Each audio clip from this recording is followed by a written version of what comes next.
fan. And any barmaid can be a star maid if she dances with or without a plan. Hooray for Hollywood, where you're terrific if you're even good. Where anyone at all from Shirley Temple to Amy Semple is equally understood. Go out and try your luck, you may be Donald Duck. Hooray for Hollywood. Ladies and gentlemen, boys and girls, children of all ages, you are listening to a Radulich Broadcasting Network premiere podcast, Damn You, Hollywood. And now, here's your host. This is how he dances, because he's not wearing any pantses. It's Robert Winfree. Yay! You know, I'm deeply disappointed in you for that intro. Because I said pantses? Among other things. That was just really not at all your A material. I had really nothing prepared. The last time I had something good prepared for you was when we did Hannibal, where I was going to introduce you as this is a shy boy, and forgot to do it.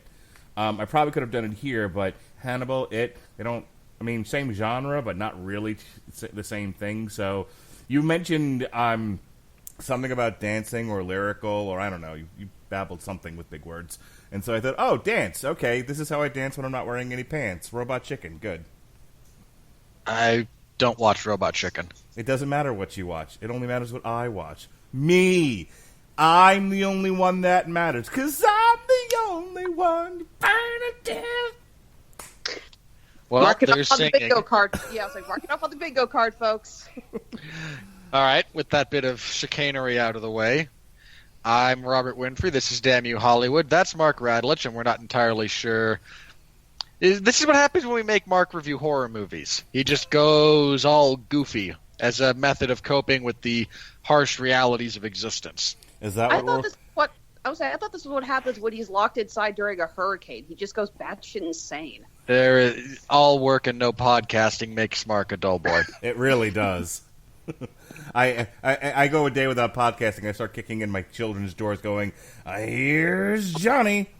Then I break into the Simpsons routine, which I can't remember, but you know it, Robert. You know all the Simpsons routines. There's no one in there. He kicks open the door again. He hacks open it. David, let him. Hi, David. I'm Grandpa. Oh! That's Marshall Wallace. I'm Ed Rudy, and all this and more tonight on 60 Minutes. He's actually got a stopwatch. And then everyone else goes, because 60 Minutes is awful. And then they start running. There we go. Anyway, you've heard Alexis Hejna a couple of times now, back here for our show this evening. How you doing, Alexis? Blowing off my anniversary dinner to talk about killer psychotic clowns. Doing well. I mean, priorities. And that man you hear clanging pots and pans together is Jason Teasley. I am not clanging pots and pans together. Yet.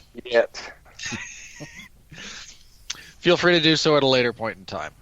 Like when Mark tries to run the Podcoin advertisement that we're going to absolutely remember to run in the middle of this episode. Yes, I actually have to renew the Podcoin ad thing tonight, so I got to write down when we're doing that. All right. Everyone remember before the CPAP starts calling him. Yes. We'll just hijack your CPAP, and it will call you by saying, post the ad. Ad space. Just tell me to do it before the money. Ad space. Instead of usually going Jigglypuff. Just drawing all over his face with marker. I know. Just tell me to do it before the punny. This went off the rails real quick. Rails. It didn't start on the rails. We have not seen the rails yet. For the 88th time, just tell me to do it before the money. Everyone yell at me. Just like, the money, before the money. Podcoin. Hey, Mark. Yes, sir. Hey, Mark. Do Podcoin before the money. Thank you, Jason. Mark, before we get into the money, and that's a really good time to run the advertisement. That's good. 4 minutes and 45 seconds into this podcast, you're telling me this. Fantastic. Wait till the money, goddammit. Look, I told you. That's it. I told you before it was supposed to be done. You didn't put a time limit on how soon to do it. Anyway. Exactly. So you've been reminded twice, so now it's on Alexis to remind you at some point. Because I'm the only one. Go ahead. All right. Tonight we are reviewing It Chapter 2. And Mark rather famously bailed on me reviewing It Chapter 1 by claiming that there was a hurricane and his boss was locking him in the jail for 48 hours. I was sequestered along with all the other medical staff at the local jail because of the hurricane. And his wife was deeply unhappy and nervous about the hurricane, so she wouldn't let him out of the house when he wasn't sequestered at the jail. Basically, the dog ate his homework. And somehow this became the plot for Crawl, and You're not wrong. But he managed to avoid the worst of Hurricane Dorian, which coincidentally the worst actually avoided, most of the United States. Flattened the Bahamas though, just bulldozed. Yeah, depending on your source, it may have hit Alabama. I don't know, did it? Hey, I don't know. Who's got a Sharpie? Dear Mr. President, at least one person on this podcast hates you. Wonder who it is. I'm on the ambivalent side at the moment. Alrighty. And Mark is a full-blown Trumpy. Side note, Mark, we are really happy that you and your family are safe and were not hurt by Hurricane Dorian. We're glad you guys are okay. I appreciate that. Thank you very much. Speak for yourself. I'm worried about his wife and kids, not him. Yeah, well, I'm trying to butter up to the boss, okay? Just call me the apple polisher. Okay. Will do. That's right. Okay. Good night, everybody. And that's it for It Chapter 2. All right. So anyway, the point being, Mark, I believe you saw Chapter 1. Did you see Chapter 1 before or after Chapter 2? Because I know you've seen it at least once by now, but which one did you see first? Chapter 1. Okay. So you did rent it or whatever on Amazon or what have you before actually seeing this movie. I own this son of a bitch now. I can watch it as many times as I want. You're never going to watch it again. Never in your life. Regular DVD or Blu-ray? Digital. I don't own digital. Oh, okay. I don't own physical media, woman. Dirty up, clutter up my house with all your Blu-rays and your DVDs and your knickknacks and your wickety-whacks and your paddywhacks. No, thank you. He doesn't carry peasant paper either. That's actually exactly what my husband says to me whenever I ask if I could go buy more DVDs. He doesn't like the clutter either. Exactly. So, okay, I just couldn't remember the chronology of that for you, but for those curious about my thoughts on It Chapter 1, you can delve into the archives or listen to our review of Pet Cemetery. Pet Cemetery, yeah, when we spent most of it talking about it, because it's a better movie. Yeah, everyone asked me what I thought about Pet Cemetery, and I was telling them our podcast spent most of the time talking about it. I think that tells you all you need to know. I agree with that. So, It Chapter 2 picks up 30 years after the events of It Chapter 1 come to a conclusion. We open with events in Derry. Really nice gay couple gets attacked by a gang of small-minded thugs. One of them gets beaten to a bloody pulp and then tossed off a bridge into the river, where he is rescued from drowning by Pennywise, the dancing clown, who proceeds to take a giant chunk out of his torso. The other half of the couple who had come down to try and rescue his boyfriend sees this and sees a bunch of balloons floating out from under the bridge and just nopes out. Pennywise also leaves a message that is discovered by Mike Hanlon, who of the original Losers Club is the only one that remained behind in the city of Derry, just on the off chance that they didn't actually kill it. And, hey, this is a sequel. They didn't. Can I jump in real quick? I've got a little story to tell you guys about this. Sure. So my husband and I went to go see this at the Thursday night premiere. And we run in just right around, I think, like a minute to the movie's supposed to start. And we're like, oh, it's okay. There's going to be trailers and whatnot. But the movie starts. No trailers or anything. We're thinking, well, they're cutting this kind of close. And the film starts. And after this poor man is beaten, nearly drowned, and has his chest eaten. Then you get to the scene where Mike is looking under the bridge, and right before they reveal what it says, the screen goes black and the movie stops. And you get about 100 people in a theater going, was this supposed to happen? Was this part of the movie? Like, you could hear this echo of everyone saying the same thing. Manager comes in and says there was a mistake because they were supposed to air the trailers. They weren't technically. A movie wasn't supposed to start till 7:15, 15 minutes after the start time. So they're going to restart it for anyone who's coming in a few minutes late. So I got to watch that scene of this poor, wonderful gay couple getting the shit beaten out of them twice. And it was magical, right? Oh, yeah, glorious. It's a well-shot sequence. Can I tell you how I thought the gay guy gets the shit beat out of him for a moment was Eddie? And I'm like, oh, wait a minute, that's not the right actor. But I was almost convinced that it was. They do kind of look a lot. He does kind of look like the kid. You're right. Fair enough.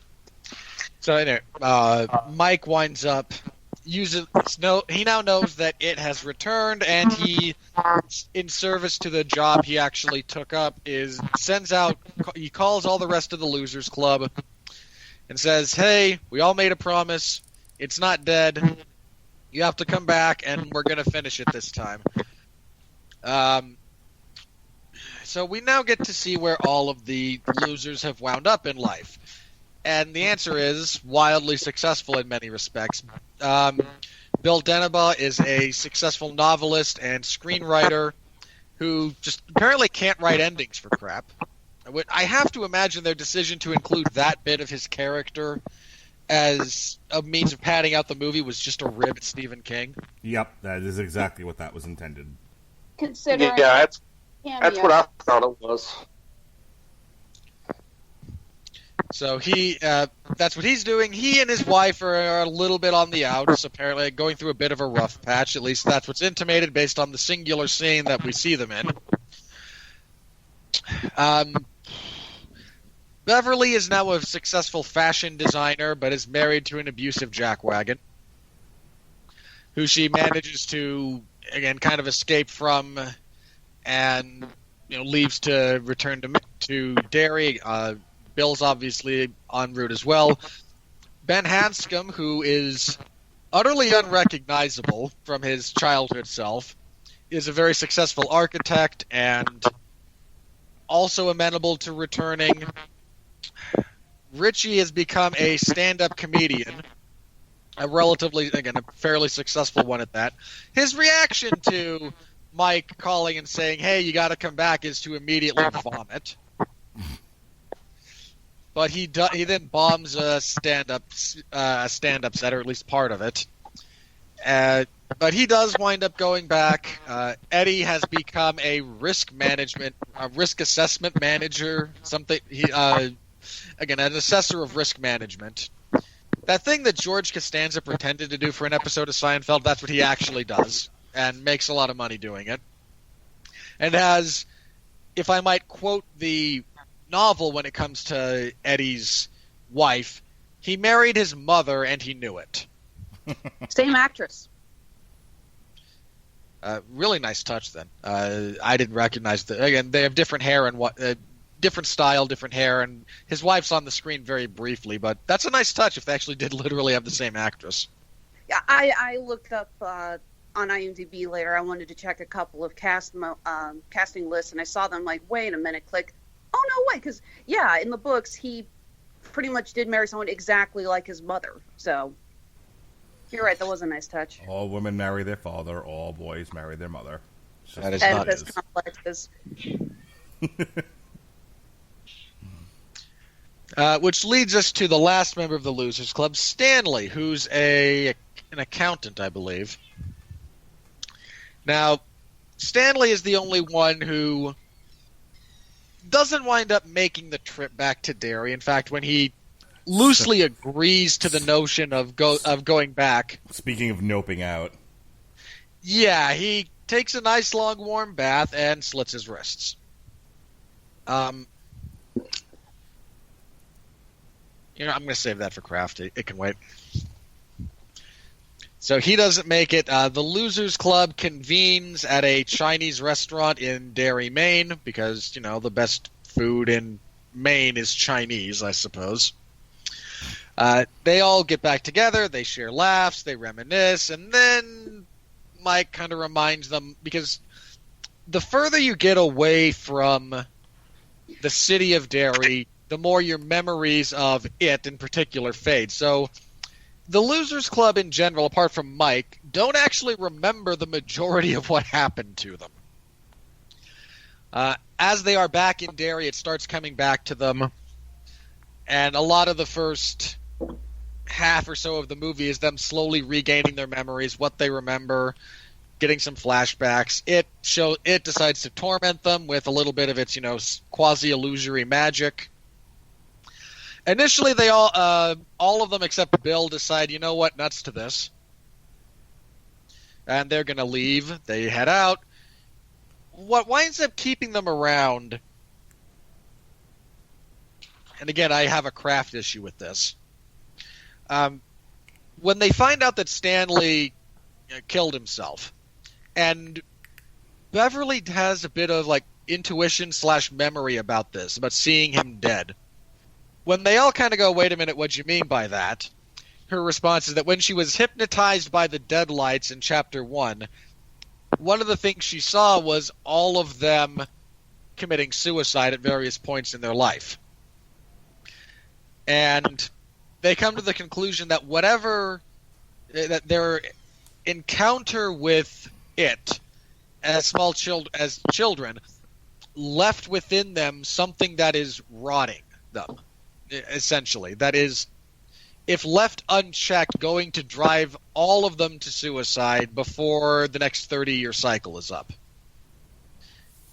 And this means that if they would like to avoid gruesome mutilation-related deaths, they have to confront this here and now and put an end to it. Because there's nothing like the sword of Damocles to spur forward the plot. So they all agree. They decide, okay, we're going to do something about this. Mike has discovered, courtesy of the Native Americans who live just outside the reach of it, convenient, that there is a ritual that they performed in the past to kind of contain or attack it, and he would like to recreate it, and part of what they need are memories of their childhood, of when they encountered it before. And they all head out on their own to kind of wander about the town and find their bits of childhood remembrance. Their Horcruxes, their tokens. AKA side quest. Yeah. This is their fetch quest. So they all spend some time wandering around. They all find something and are all also accosted by it to one degree or another. Bill finds a couple of things, actually. He finds his old bicycle from the night, which even in the 80s was kind of an antique relic from the 50s or 60s. He finds that in a pawn shop run by Stephen King. He then also winds up finding his actual remembrance. He is able to kind of find the storm drain where Georgie was killed, and does in fact find a version of the boat that Georgie was playing with that day. He also encounters just a random kid who lives in Derry, and this kid is now being stalked by it. We also see it. Say, not just a random kid. That kid's living in Bill's old house. True. Yeah, the family that lives there now, they have a small boy who's being stalked by it. We also see it devour a small girl. So it's the point being that the creature is still active and hunting and doing all the terrible things that it normally does. Beverly goes to her old apartment where she encounters the reanimated corpse of a woman, sort of. The whole thing's actually an illusion. She finds the postcard that had the haiku on it written by Ben Hanscom that she initially attributed to Bill, back in the 80s. Eddie finds a copy of his inhaler in the basement under the pharmacy that is still being run by the same father-daughter duo from the 80s. He's also accosted by it. He has a vision of his mother being menaced and attacked by the leper that attacked him in his childhood. Ben does not encounter it necessarily. He has a memory of a time he was attacked by it. He doesn't actually reacquire any sort of remembrance. He has always carried with him in his wallet the singular page in his yearbook from that year that was signed, and Bev was the only one who signed it. So he carries that with him, and that's what he winds up offering. They go to their old a clubhouse that apparently... You forgot Richie. I'll get to him in a second. They go to a club. They get something for Stanley. He gave them a bunch of hairnets for a clubhouse that was somewhat underground that Ben had apparently, like, not fully excavated, but reinforced and kind of built for them to hang out in. Richie goes to an old arcade. Can I just say this? Brief aside, I'm trying to keep these to a minimum. But him walking into the deserted, derelict movie theater, and the last movie poster on there that's kind of torn was like, the last thing they showed was "You've Got Mail." I have never felt so old watching a movie in my life. It's weird when people reference something from 2000, 2001, and they say "back in the day." Yeah. Oh God. We're not that old. Yeah, seriously. For some reason... Speak for yourself, sister. Yeah. Yeah. Even then, you're not that old, Mark. You got me and Grandpa Mark here. Look, I know that you guys went to go see Gone with the Wind 30 times a piece with an onion tied to your belt, which was the style at the time. Yeah. Again, with the Simpsons reference. Should we put Simpsons reference on the bingo card? Yes, we definitely need a Simpsons reference on there. I make a lot of them. Almost as many Family Guy references as I make. I was going to say, considering your comments when I posted The Simpsons reading The Raven the other day on my Facebook page, you and Ben going at it. Oh, yeah. We do that a lot when we cross paths in exchanges like that. We both just all the time. Benjamin Poland, we love you. Oof. He's going to throw something at you for pronouncing his last name like that. How do you pronounce it? I believe he's ethnically Puerto Rican. It's Colon. Okay, in my defense, I've never actually heard it pronounced. I've only seen it written. Whenever someone talked about it before, it was just Ben or Benjamin. I apologize. Yeah, I think his mother's Puerto Rican. He was born here. He was born in New York. You mean I've been pronouncing his last name wrong this whole time? Because I thought it was ham sandwich. Move on. Mark, you're Jewish, you don't eat ham. That's a lie. Well, half a lie. Half a lie. Anyway, Richie goes to an old arcade that is shut down and finds a game token. And you know what? Credit to him for actually on the old machine buying the game token and not just cracking it open. I applaud the honesty. And it was the original Street Fighter 2. Not like Street Fighter 2. It was the original Street Fighter. I deeply appreciated that. As he's leaving, though, he is accosted by Pennywise again. And Pennywise kind of talks him into running for the second time. And forgive me, I can't remember if it's after this point that they discover that they're all going to kill themselves before they're 50, or if it's later. But point being, that's still the impetus. He threatens to tell all of Richie's friends his dirty secret because in this version of the story, Richie's a closeted homosexual. So they all wind up reconvening. They convince Richie to stay. Well, he's ready to leave, and then Henry Bowers, who survived the horrible fall down the well and trip through the sewer system back in the 80s, and has been confined to a mental institution since, escapes, like you do, and winds up stabbing Eddie in the face. Eddie returns the favor and stabs him in the chest. Does not kill him, despite that being both a deep stab and one localized in a dangerous area. Henry escapes. Henry tries to attack Mike later, but Richie shows up and tomahawks him, literally with a tomahawk in the back of the head. They all gather up. Bill fails to stop the kid from being taken. This is the famous scene from the trailer where they're stuck in the hollow in the mirror maze. Yeah, the clown gets the kid. Bill then decides to head off on his own because he won't let anyone else die. He's still dealing with elements of his own guilt related to Georgie's death. They all show up anyway because, well, they all want to take out the clown too. They head down into the sewers. They go further beyond from where they originally encountered it. Again, Mike has kind of shared with Bill by this point the origins of it as a creature that fell from the sky a long time ago. It is a literal alien. So the guy from the History Channel is just singing and dancing. They head down to the actual point of impact. So this is, again, below its lair from where they encountered it in the first movie. They go deeper. They try to perform the ritual. The ritual doesn't actually work. It didn't work back in the day. It doesn't really work now. So it takes the form of a giant hybridized spider clown. Crab. It's a spider clown crab.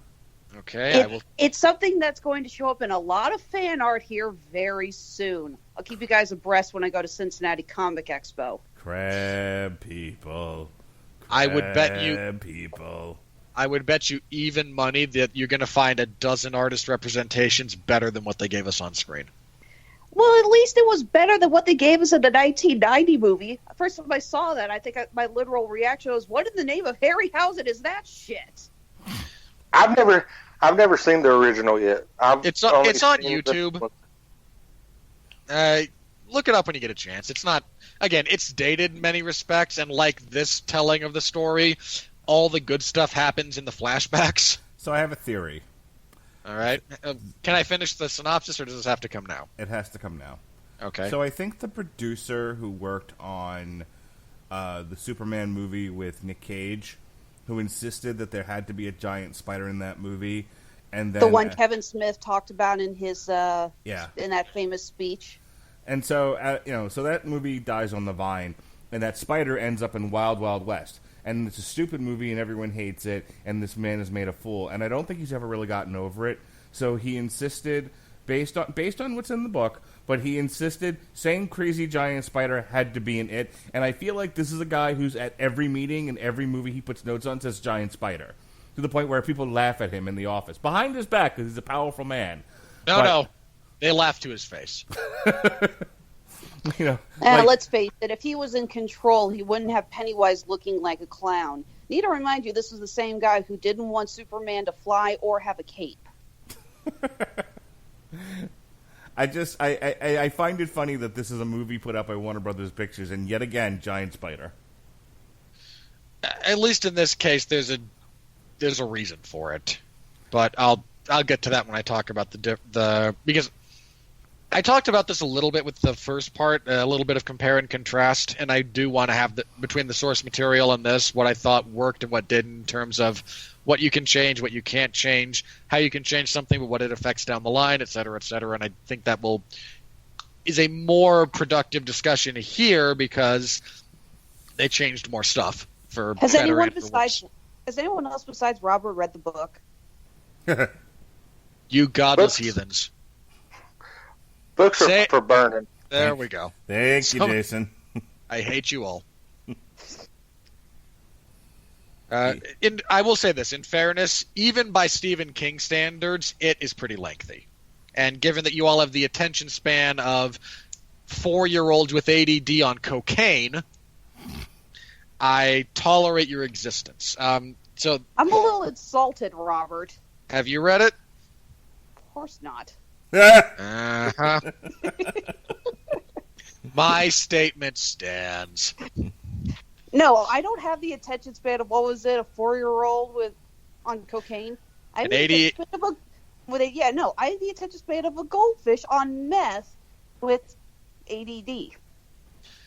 Goldfish have. Speaking of ADD, continue this plot synopsis. I want to talk about the movie. You're the one who derailed it. So they encounter it. They can't quite. They try to formulate plans to escape. It winds up isolating a bunch of them. there's been a bit of a, will she, won't she with Bev realizing that Ben. Ben, thank you. God, his name just blanked. I was going to say Haystacks because in the original novel, the nickname that Richie gives him is Haystacks after Haystacks Calhoun, the very large professional wrestler. I was calling him Chris Pat Cumberbatch. Yeah, he looks. That's really not inaccurate. Like I saw that and went, Nicholas Hoult actually manned up a little bit. Nope. Not God, he does. He looks like all three of those in a plate. I know. It's like, okay, we want one of these three guys. We can't get him, but we got this guy who looks like you put all their faces into one of those merge them together software things. Just hire that guy. In all fairness, actually, the kid who played Ben in the first movie, they asked all the kids, who would you pick to play your adult version? He picked Chris Pratt, and I think Chris Pratt would have actually been, nothing against this guy, he does a good job, but I think Chris Pratt could have been pretty good in the role. And he does look like what I think this kid will look like when he gets older and sexier. Yeah, just minor aside, all of the casting that they were able to pull off in this movie was tremendous. So they confront it. Mike winds up being reminded of a bit of Indian lore about how anything that changes its shape must abide by the rules of the new shape it inhabits. Eddie winds up saving Richie, who gets very nearly dead-lighted and eaten, but then is impaled through the chest and winds up dying. But he gives them a bit of the information that they need about how to really combat the creature, and a lot of it is actually the power of their belief. It's feeding on their fear. So when they all kind of collectively, genuinely believe that this is nothing but a clown, and a very small one at that, it does slowly shrink and is kind of beaten down by the collective force of their will and their belief in just how irrelevant and insignificant it is. Then Mike yanks his heart out and they all crush it. Its lair collapses. They have to leave Eddie behind. Richie, it's wind up revealed cinematically that Richie used to have a crush on Eddie. They all mourn his passing, console Richie a little bit. Bill goes back to writing now with the magical ability to end a story correctly. Bev and Ben, thank you. I don't know why that is blanking in my head. Beverly and Ben start a romantic relationship. Mike is able to leave Derry behind once and for all and go back out in the world. And Richie presumably becomes secure enough in his own sexuality to not be blackmailed by floating interdimensional spider monsters. And they all then get a copy of a letter from Stanley, who says that the primary reason he committed suicide was he knew he couldn't actually deal with coming back to Derry to deal with the problem, and if he wasn't there, he knows that they couldn't actually defeat it, so he took himself off of the board. Because nobility of suicide. Yay. We close with a bit of the loser's credo, and them all promising to, remain true to each other and themselves. They all keep their memories this time, and fade into the sunset kind of thing. I don't know. I have issues with the ending. All right. Anyway, So let me jump in here. By all means. I want to talk a little bit because here's the thing. All gimmickry and comedy aside, we've said a zillion times on this show, horror is not my favorite genre. It's one that I've watched plenty of movies in it. There's a certain type that I like, but I don't even want to get into that so much. I want to talk actually about what I think is good horror, and why I had such a difficult time with this movie, because I don't think it's particularly good. I think it's well acted. I think some of the stuff looks okay. Robert's more of the CGI critic than I am. Oh boy. But so I'll kind of leave it to you to make a judge. I'm not even going to weigh in on that. But that's really the only thing I can say about it is that it's well acted.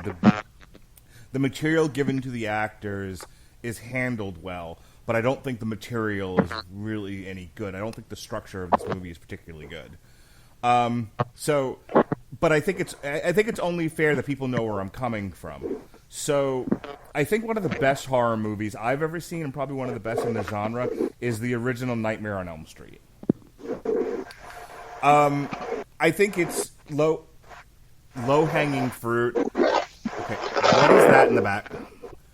Sorry, had to pause the show for a second. All right, so I think the best one, if not the best movie in the horror genre, is the original Nightmare on Elm Street. There's a very specific reason why I think it's the best, and probably my measuring stick for all of the horror movies. It's very much, in my opinion, low-hanging fruit to do what this movie does, which is create an ugly thing and throw it at high speeds at the screen while it screams "boogie oogie oogie" at you. The concept of the jump scare, the camera shoots at a thing, quickly turns, and there it is again, boogie woogie oogie. The beauty in horror is the ability to give the audience a true psychological fear, a true psychological scare, to really to unsettle you. Horror shouldn't just be an action movie with gross things, which is what this one is. Nightmare on Elm Street had things that were gross in it, obviously. Freddy's gross. A lot of what he does is gross. Blood all over the room, gross. But Freddy is also unsettling.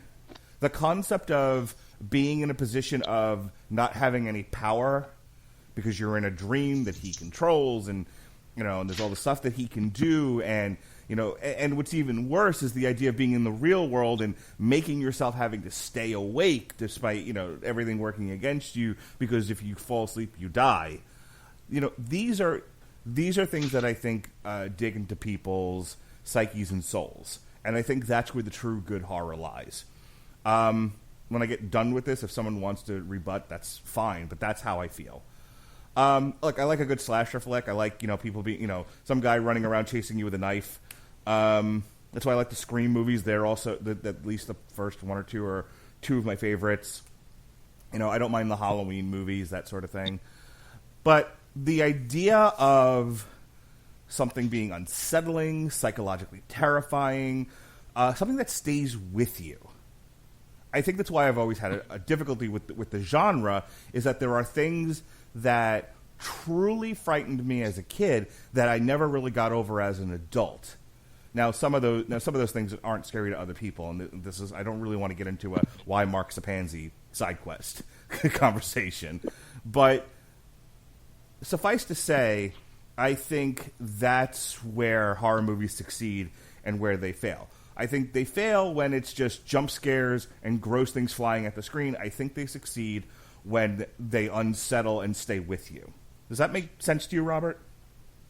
Yeah, look, I'm happy anytime we have these discussions to bust out what I still consider to be the most accurate discussion about the three types of horror movies. Because it comes from Stephen King, actually. I put forth in his book, Dance Macabre, that there are essentially three kinds or levels to scary stories or movies or whatnot. The pinnacle of which is genuine terror. It's the stuff that really sticks with you. And this can kind of be for whatever reason, but it's the stuff that really kind of gets into your bones and will scare you the next day. Right.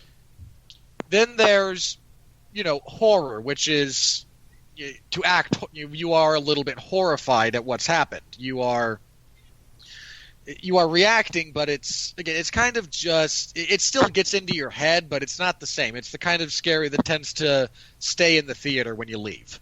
Mm-hmm. And then finally is the gross out. Right. Torture which porn. Is just, he wrote this pre-torture porn existing. one of the things he references in this is actually that a really great, scary movie can do all three of these things. And he references Alien, which has a lot of all three elements. You have the psychological terror. I was going to say, the Nightmare on Elm Street and Alien kind of, 1A and 1B for me in terms of the best horror I've ever seen. I do need to point out there's an Australian movie I think you need to see that I don't know how you'll react to. If you tell me it's the Babadook, I'm going to hit I you. am. I love the Babadook. That was great. It's great. Mark won't see it. Well, now, this is... Okay, Gavin. Every time you're so easily challenged, well, Mark fell asleep on the Master. He's like the Master. I'm going to make myself watch this just so that conversation can end. Now I'm going to have to sit through the fucking Babadook. Look, just again, for the record, I'm happy to say this on occasion when it comes up. I watched that movie middle of the day in my living room, and it freaked me out. Terrific. Yeah, the Babadook is kind of creepy, but it's no Candyman. Well, Candyman's a good movie. Anyway, the point being, which is getting remade by Jordan Peele. Yep. I'm deeply conflicted about that. I'm deeply considering putting it on the schedule. I'm actually all for it because Jordan Peele hasn't let us down yet with horror films. You and I had a very different experience with both of his movies. Hey, I want to get back to this. So finish your point. No, I largely agree with you about what makes a good horror movie in that respect. And there's a lot of stuff that goes for, I hate to say cheap and easy, but there's a lot of stuff that frequently gets put out that has elements that are kind of cheap and easy. And there's a fair bit of that at various points in this movie, and I have my own issues that I want to get to when it's my turn, but I'm not disagreeing with you. I don't think modern audiences could sit through one of the best superhero movies of all time, Superman 2. And so there's a reason why superhero movies get made the way they get made today, and not the way they got made in the late 70s, early 80s. Wait, theatrical cut or Donner cut? Superman 2? Yeah. The Donner cut. Okay. I didn't say the original Superman because I still hate the time travel thing. But that one is largely considered the best Superman movie. And the whole point of me bringing all of that up is that when I sat and I thought about what I was watching with It Too, and I compared it to the first one largely works for me because the children... In a situation that they can't control, they barely understand, is more interesting to me than the adults being brought back in to remember and then have to basically do the same thing all over again. Because at the end of the day, the point of It Chapter 1 was the kids had to save Beverly and kill the clown. And then in this one, the kids had to kill the clown, only they're adults. So I don't feel like It Chapter 2 is a very compelling movie. I mean, it got made because the first one did really, really well and because it was the second half of this book. Two good enough reasons to go for it. But honestly, I think the story is told with that first half with the kids, in my personal opinion. So agree or disagree, at least you know where I'm coming from. When you think about A Nightmare on Elm Street and Alien, they had a quality about them that this one doesn't have, and that is quiet. I'm much more afraid in a eerily quiet situation than I am in a Slayer concert, which is what this fucking sounds like at times. It's just banging and clanging and, it's Jason Teasley banging pots and pans together and slamming his dick into the stove. It's just over and over again. There's a clown coming out. God, man, that's brutal. I mean, I don't self-loathe that much. It's just clowns and grossness coming at the screen and pots and pans, and it's over and over and over again. This movie is so redundant, and I understand there's an element of horror. That is an element of the modern horror movie. It's quiet, exposition, character building, maybe, if you're lucky. And then there's a set piece where there's loud clanging, banging, and things coming at the screen and being generally gross. And then just rinse, repeat until you get to the conclusion. So this movie rings a bit hollow for me. Like I said, I like the actors. Shout out to the guy who plays Eddie because he was in The Wire. Mark it on your bingo cards, ladies and gentlemen. But just for time and to get everybody else involved in the discussion, I got bored, and I got bored because of the repetition. And it's like, okay, but you didn't say you got bored during Hobbs and Shaw. Well, that came down to personal thing. I would rather watch people getting punched and things exploding than gross shit coming at me on screen. So that's a very personal thing, and I think maybe that's where I'm going to differ from other people who enjoy that sort of thing, but I don't. Yeah, for the record, I was profoundly bored by Hobbs and Shaw. There you go. But I mean, structurally, it's the same thing. There's exposition telling you, what is the point of this movie and setting up the characters and, getting to know some people. Then they blow things up and punch stuff. Then there's quiet exposition, and it goes on and on and on until they're done punching things. This one, it was the same damn thing, down to they're done punching it, the clown. To me, the clown would have worked better as something ethereal. Again, much like Freddy. As a giant crab monster, I was just like, just call in the Avengers. Can we please? This is just, at least then I have something colorful to watch on screen instead of the same drab, monochrome, ugly, dark grayish that I've been looking at for the past hour. That is no longer true, for the record. What? They're not gonna have the same brightly colored stuff going forward.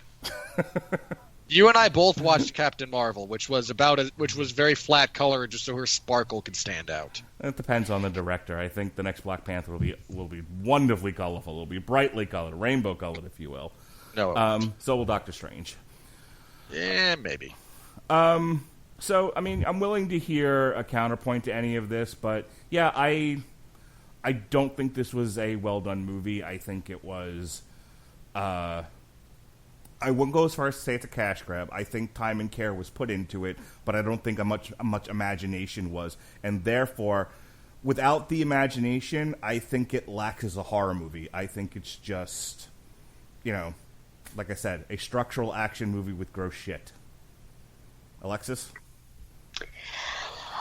I agree on some of your parts, but there are parts that I disagree on. I'm going to go ahead and tackle the giant crab monster first.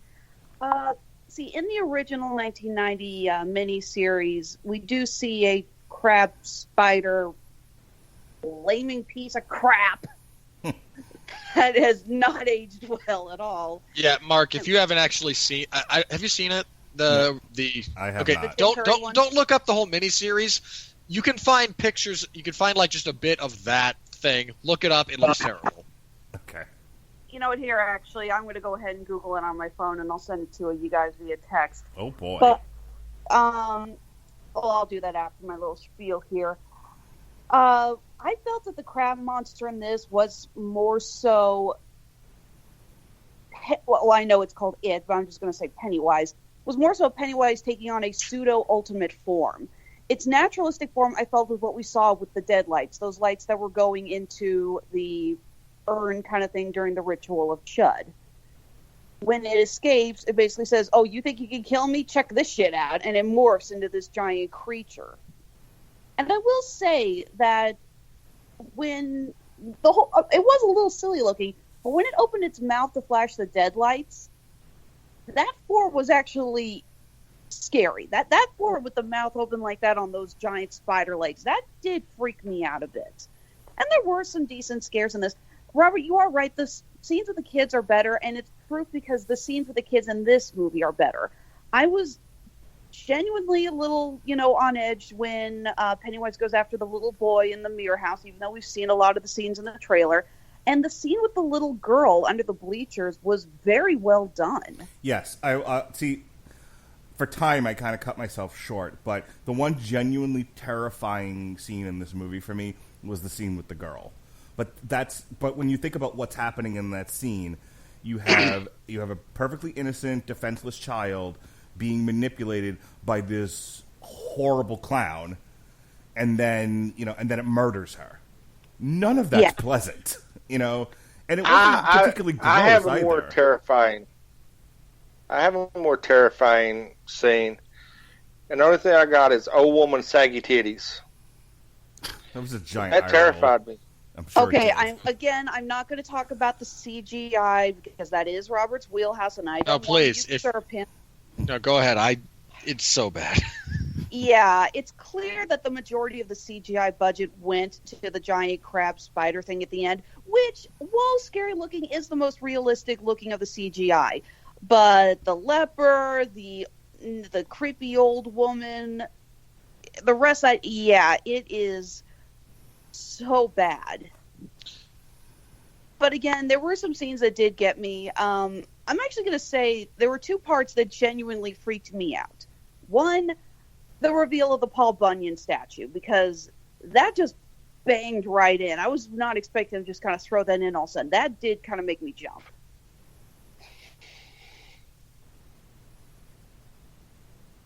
No comments? Nope, keep going. Okay. And the other one, and this is going to sound a little weird, but this was actually the part that freaked me out the most. We got the scene at the end in the cave, and Richie starts throwing rocks at it, trying to distract it, and he's doing what he does best. He's trash talking it. And then mid-sentence, he deadlights him, and Richie just goes totally limp mid-moment. And it was so sudden and a total whiplash of everything. And it, oh my God, I nearly dropped my drink at that. You know, the movie will affect different people different ways for any variety of reasons. And like I said, I'm not saying my review, is the best review given now. I'm already coming into it kind of negative. I was really trying to give it a chance, and especially after the first one, because I really liked the first one. You know, there are a handful of horror movies that I've watched the Alien movies tons of times, and they are considered horror sci-fi. I've watched all the original Nightmare on Elm Street movies. I've watched all the Screams. I've watched, because of the podcast, I've done all the Paranormal Activities, and at least the first two I really liked. So First two were really good. After that, not so much. But, one of the reasons why the first two work really well is how quiet those movies are, especially the first one. And again, I think eerie quiet is greater than clanky loud terror every time. I was thinking about the structure of the movie, and I was thinking about like their as you call them, the individual fetch quests. When it comes to what happens to Richie, the idea of wrestling with your own sexuality and someone forcibly outing you at a time in your life where you're not comfortable with that. I mean, that's legit. That got to me. That legitimately was frightening, but not because it was scary, but because psychologically that's terrifying.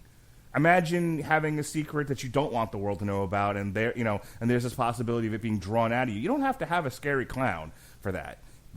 That by itself is bad enough. But then you have the thing with Beverly, and I didn't understand hers. It just seemed like a long setup to go oogie boogie woogie, and then we're on to the next thing. Eddie's made some degree of sense because they're still doing the hypochondria thing, and so he's still dealing with that particular insecurity and fear. So as long and drawn out and gross as that was and got giant eye rolls for me, at least psychologically that made sense. Bill going back to the sewer grate, and carrying around all this guilt about his brother, all that made sense. The thing with Beverly made no sense to me. Although I do give credit, that is kind of a mind fuck to, suddenly run out and realize that apartment building had been abandoned. Yeah. That was very surreal to just kind of realize, like, whoa, what were you walking around in? Right. Yeah, there's some of that stuff I wish they'd played around with a little bit more. And just to kind of mention something that Jason said, I'd like to reference another adaptation of a Stephen King movie with a naked woman that actually succeeds at scaring the crap out of you. The Shining. Thank you. One of those is done practically. One of them is done with badly realized CGI. Okay, so this picture that you sent me, Alexis, looks like the gross alien things from the end of Howard the Duck. Now you understand I said one in the flying name of Harryhausen is this shit. I thought it was a picture from Joe's apartment. Could have been that too. Oh my God, I haven't thought of that movie in years. No, gentlemen, that is the form that it takes in the end of the 1990 miniseries. Terrific. It's terrible. That is supposed to be the closest. I don't know. Okay, they keep saying that it's that the humans cannot see what it really is, that their primitive minds cannot comprehend what it truly is, and that's why they always see it as other things. So I don't understand in the 1990 series if we're saying that that is actually what it does look like when it's not taking forms, or if that is the closest thing that their human minds can comprehend it as. But regardless, it looks like I'm happy crap. to explain what's actually going on there when we get back to me. Because again, I'm gonna do a fair bit of compare and contrast between the novel and the movie, and a significant chunk of this is going to wind up being why in both versions of this, the kid stuff is more compelling than the adult stuff. And again, there's a few very specific reasons for this, some of which has to do with that, but I will get into that a little bit when it's my turn. We'll give you a few minutes to go get your soapbox. By the way, Not going to complain about that. They utterly wasted the but you're going to get on a soapbox. I'm going to try not to. They utterly wasted the Bowers character, by the way. You know, again, the idea of a crazed lunatic running around with a knife could have been handled in a really interesting way, but he disappears for large parts of the movie, and they kind of use him when they don't want to use Pennywise. They use him in the same capacity, and I'm like, this is dumb. Jason, what were your thoughts? Personally, I really liked part one significantly better. This, to me, it was just, I guess the part one set such a high bar that I went into this expecting a lot more than what I got. The flashback scenes were definitely my favorite part. Yeah, there was a couple of jump scares, and the scene under the bleachers was really creepy and unsettling because, I mean, he played on the girl's fear of being accepted. So, I mean, just about anybody can relate to that they have some self-worth issues that, if exploited, then, they're going to kind of not really feel good about themselves and it can be exploited and make them vulnerable. And then you get your head eaten by a clown. But the only adult stuff I liked was the Bill Hader stuff. I mean, yeah, everything else just like kind of fell flat to me. And like, if you removed him from the adult stuff of the movie, it takes a sharp downward turn. I mean, he wasn't a big focal point, but he kind of was the glue that held everything together, and kind of, at least for me, that kind of transitioned through the movie and kept my interest. I was going to say, he has the most interesting arc out of all the adults. It's been said in nearly every review, but it is accurate. Bill Hader was... all of the adult actors I thought were really genuinely good in this. I can't point to one person and say, oh, God, they really phoned it in. But Bill Hader, a Saturday Night Live, alumni, who's known for his comedic work, he blew me away with how good he was in this. Yeah, he's pretty amazing in this. I mean, James McAvoy has all these killer roles, but I kind of think he was very blah in this. Go ahead, Jason. I'm sorry. Yeah, I mean, to see him take on he was supposed to be the comic relief, but to see his arc and to see him play like a really serious aspect of that was amazing. Like I said, I mean, he is what made the movie for me outside of the flashbacks of the kids. Like you guys already touched on, the Beverly stuff did nothing for me. I actually got my wife to come watch it with me, and she is totally against horror movies. The original It scarred her for life. It took me spending $100 on Sims games for her to even agree to this, and then for her to look at me and go, yeah, it didn't even creep me out. The first one creeped me out. This didn't even. She said I was laughing at parts in this, and I was like, well, yeah, you're right. It was more comical than it was unsettling and scary. I mean, you had a couple of jump scares, which you expect. Wait, Jason, you bribed your wife with video games to go see this? Yes. Okay, I wanted to make sure we heard you correctly. Yes. My wife has a addiction to Sims, and I had to spend $100 to buy her expansion packs and stuff for her to agree to see a horror movie. And then she looked at me and was like, this wasn't even scary. It didn't even unsettle me. She said, now the original, she was like, gave me nightmares, and she's like, I watched it in the middle of the day. She's like, part one kind of creeped me out. She said, this was laughable, in my opinion. And coming from my wife, that says a lot, because she's scared of her own shadow most days. But, getting back on the subject, I know it's surprising when I do that.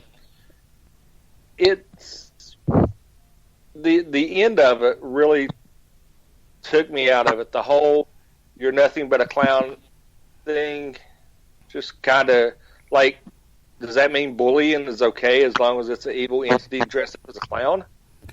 I just was bored by the concept of, didn't we already do this in the first movie?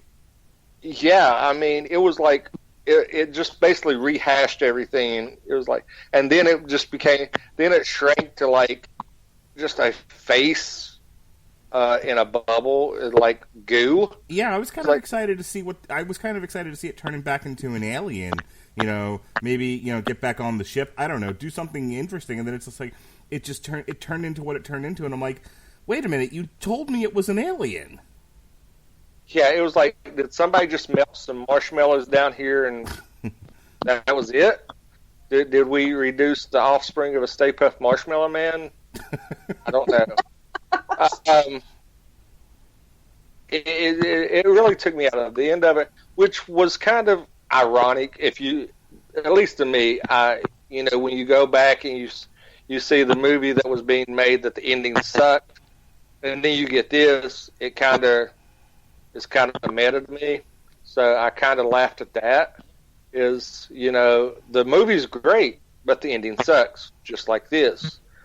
The first part was great. The second part sucked. Not so much sucked, but it was a letdown for me. The CGI was horrible. The old lady was just, watching the trailer, I really expected a lot more out of that scene. And what we got was mildly disturbing and laughable. And the first thing I looked at my wife and said is, I can't wait till Robert destroys this Tuesday. And she started laughing. She started laughing and went, oh, is he the one that doesn't like anything? And I said, yeah. So at least my wife has listened to a couple of reviews that you've done, Robert, and she knows who you are. You have represented me fairly. I appreciate it. And it's like, oh, he's the one that, and Mark's the one who loves everything, and Robert's the one that hates everything. Well, I mean, one of us gets to set the schedule. And what was funny is she was like, Alexis is my favorite because she just kind of is there, and she just plays the referee. She's like, she just plays referee between those two, and I was like, yeah, you've pretty much encompassed all four of us. I want to chime in here on something that you mentioned, because we brought up the Beverly scene a couple of times now. So Beverly's this character who's at a minimum being abused by her father. I think it's implied that it's sexual abuse. Maybe I'm wrong about that. Maybe the book goes into detail. I don't know. I didn't read the book. It's not in the book. It's been a while since I've read it, so I'm going off of memory. There is no sexual abuse of her by her father in the book. He did beat her. I do know that. Right. He beat her senseless, but it wasn't sexual. Okay. She got slapped around a lot, but there was nothing. The movie definitely walks that line between physical and sexual and mental abuse. So it keeps you guessing, which does make it interesting. In credit to the writing for that, because they do walk the line where it's creepy but not exploitative kind of thing. No, absolutely. And then as an adult, as is often the case, she she gets into the cycle of abuse where she marries an abusive man. So you would think that in her walk through the past and trying to get her token, they would deal with that. They dealt with Richie's closeted homosexuality. They dealt with Eddie's hypochondria. They dealt with Bill's guilt. They kind of, I guess, deal with Ben feeling isolated and bullied. I guess to one degree. Yeah, I now that I'm thinking about it, he does the bit with Beverly where she turns into the Human Torch. All right, fine. Yeah. Best version of the Human Torch on screen yet. Yep. But they don't do anything with Beverly. That whole scene. See, like, if it's one thing if, like, well, we don't want to get back into the abuse thing with her for whatever the reasons are, but, you know, maybe let's use this as an opportunity to get some background on the entity that would eventually become Pennywise. And they touch on it, but not great, and it's confusing and muddled. So the whole scene just collapses for me. That right, Jason?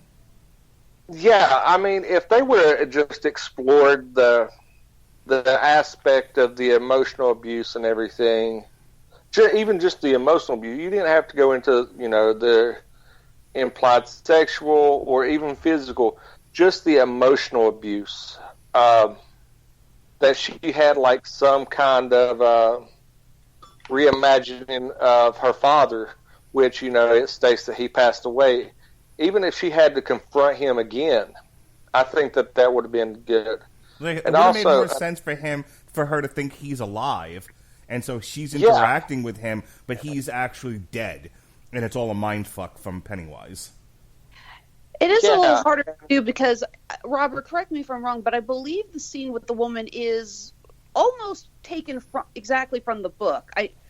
That Bev goes to the house, she sees the woman living there, they have tea, and things just start getting weirder and weirder, and until the woman basically just, she's basically Pennywise, and she scares Bev out. Again, it's been a while since I've read. There's parts of the book I remember very clearly, some I don't, and this is, again, even by Stephen King standards, that's a long book. Okay. I don't remember specifically. It would not surprise me if that's what happened. I mean, here's the other thing about this, that in the book, it is only the clown one time. Pennywise the Dancing Clown shows up to eat Georgie's arm. It is never in that form again. Makes sense. They do that for the sake of having a consistent actor and a kind of a consistent antagonist for the adaptation into the movie. And, okay, I get it. Yeah, I mean, you not complaining about it at all. But again, if the rules had been, like, you know, Freddy has very consistent rules. The Xenomorphs have very consistent rules. They are a thing. This is what they do. They really don't stray from that. When you think about Pennywise, if it was, I can only live on the blood of children, and therefore I take the form of a clown because a clown will intrigue a child, and that will, and then I can bait them in and eat them. I'm kind of with that premise. The problem is they never really establish that. It goes all over the fucking place. And so he can be anything at any time to anyone. Why does he keep being the... Now, I understand what you're saying, but what... If you can eat an adult, as he does at the beginning of this one, and you can eat a child, what fucking difference does it make? And now you've got too expansive of a definition of what this thing is. Go ahead, Jason. What if they just updated it and, you know, it was the clown while he was a kid and took a different form? What, like a YouTube influencer? Yeah. No, I mean, I'm serious. Like, if they just updated it and just became, he not only became like a centralized form, that he took a form in each one of their lives once they came back. Right. Like, expand on the memories. And also, I've got a serious question. We all went to junior high and high school. Did anybody else have a locker that damn big to fit two people in it? No. I mean, you had a top locker and a bottom locker sharing kind of the same parallel space. I mean, I had the one vertical locker, but he was kind of a portly young kid. he had no problem fitting in that locker comfortably. I had issues with that. It's a bit of a nitpick, sir. It's a bit of a nitpick. No, I mean, it was like, I thought he went into Oscar the Grouch's garbage can for a second. I mean, you know, I was waiting to, you know, like, to have the whole Bugs Bunny layout, you know, have a living room and everything in there. But, I mean, it was just stuff like that that took me out of the movie. That, you know, if he struggled to get in the locker, you know, have that be, you know, that tension build up. You know, if they would have put this girl's on fire when Beverly burst into flames, that would have made it a little bit better. I know, bad joke. Hey, I gotta laugh. I gotta laugh out of Mark. That's all that matters. No, she bursts into flames and you just hear "Hot Blooded" by Foreigner. Hot blooded, check it and see. Got a fever. He's running down the hallway. As opposed to that one with Eddie where in the middle of getting spewed with all that black gun, all of a sudden an 80s song plays for like 2 seconds. What was that? That was Angel of the Morning, yeah, but I think by the Pretenders. That was hilarious. I kept thinking of Deadpool when that happened. But Shame. it was one of those things that, like, you know, that scene kind of took me out too, because, I mean, the leper was good, but it looked, the costume and the stuff, it looked horrible. And you're like... Because it's mostly CG rather than practical. Yeah, I mean, you could have done that same exact scene practically, and it came off looking 100 times better, because, I mean, the special effects artists nowadays are, like, beyond talented, beyond belief. So why I don't know why they done CG in that aspect when it could have been done a lot better practical. And the fact that he just says, you know, he's like, you know, fuck it, I'm out, Mom. You're on your own. You're going to get impregnated by a zombie and a leper, and I'm cool with that. Hope my little brother makes it. You know, it's like, you know, it's just stuff like that that just kind of took me out of the movie. And I don't know how to describe. I liked it, but like I said, I guess in my aspect, I set the bar too high going in, and therefore I was let down a lot more than what I should have been. All right, Robert, it's your time. Everyone, sit down, get your popcorn, get a good stretch, and here's Robert to deliver the State of the Union. I'm not sure if I want to be offended by that or not. All right. Look, the CGI in this movie is generally not good. The sort of monster at the end that Pennywise turns into is probably the best looking thing, and even that's damning with faint praise. Retarded looking. A little bit, yeah. Again, the casting and the acting is what, to the extent that this movie is successful, that's what carries it. And I mean, everybody kind of said their piece about Bill Hader, who does a tremendous job. For me, this kind of star was actually the guy who plays Eddie. There's that like scene where they fade from child Eddie into old Eddie, or vice versa. I can't remember which one, and it's freaky how much they look alike. He does a tremendous job. So those two both do a good job. Sadly, the others are just kind of there, and again, they give Bill a little bit to do with still feeling guilty about the death of his brother. Ben doesn't get a whole lot to do, and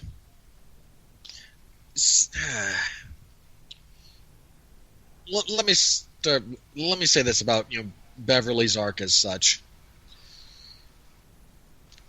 Hang on. That's why I said as such.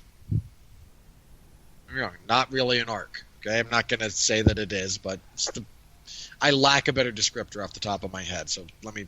Not even an arc. It ain't even like a little hump. I thought we were supposed to sit down and shut up because Robert was talking.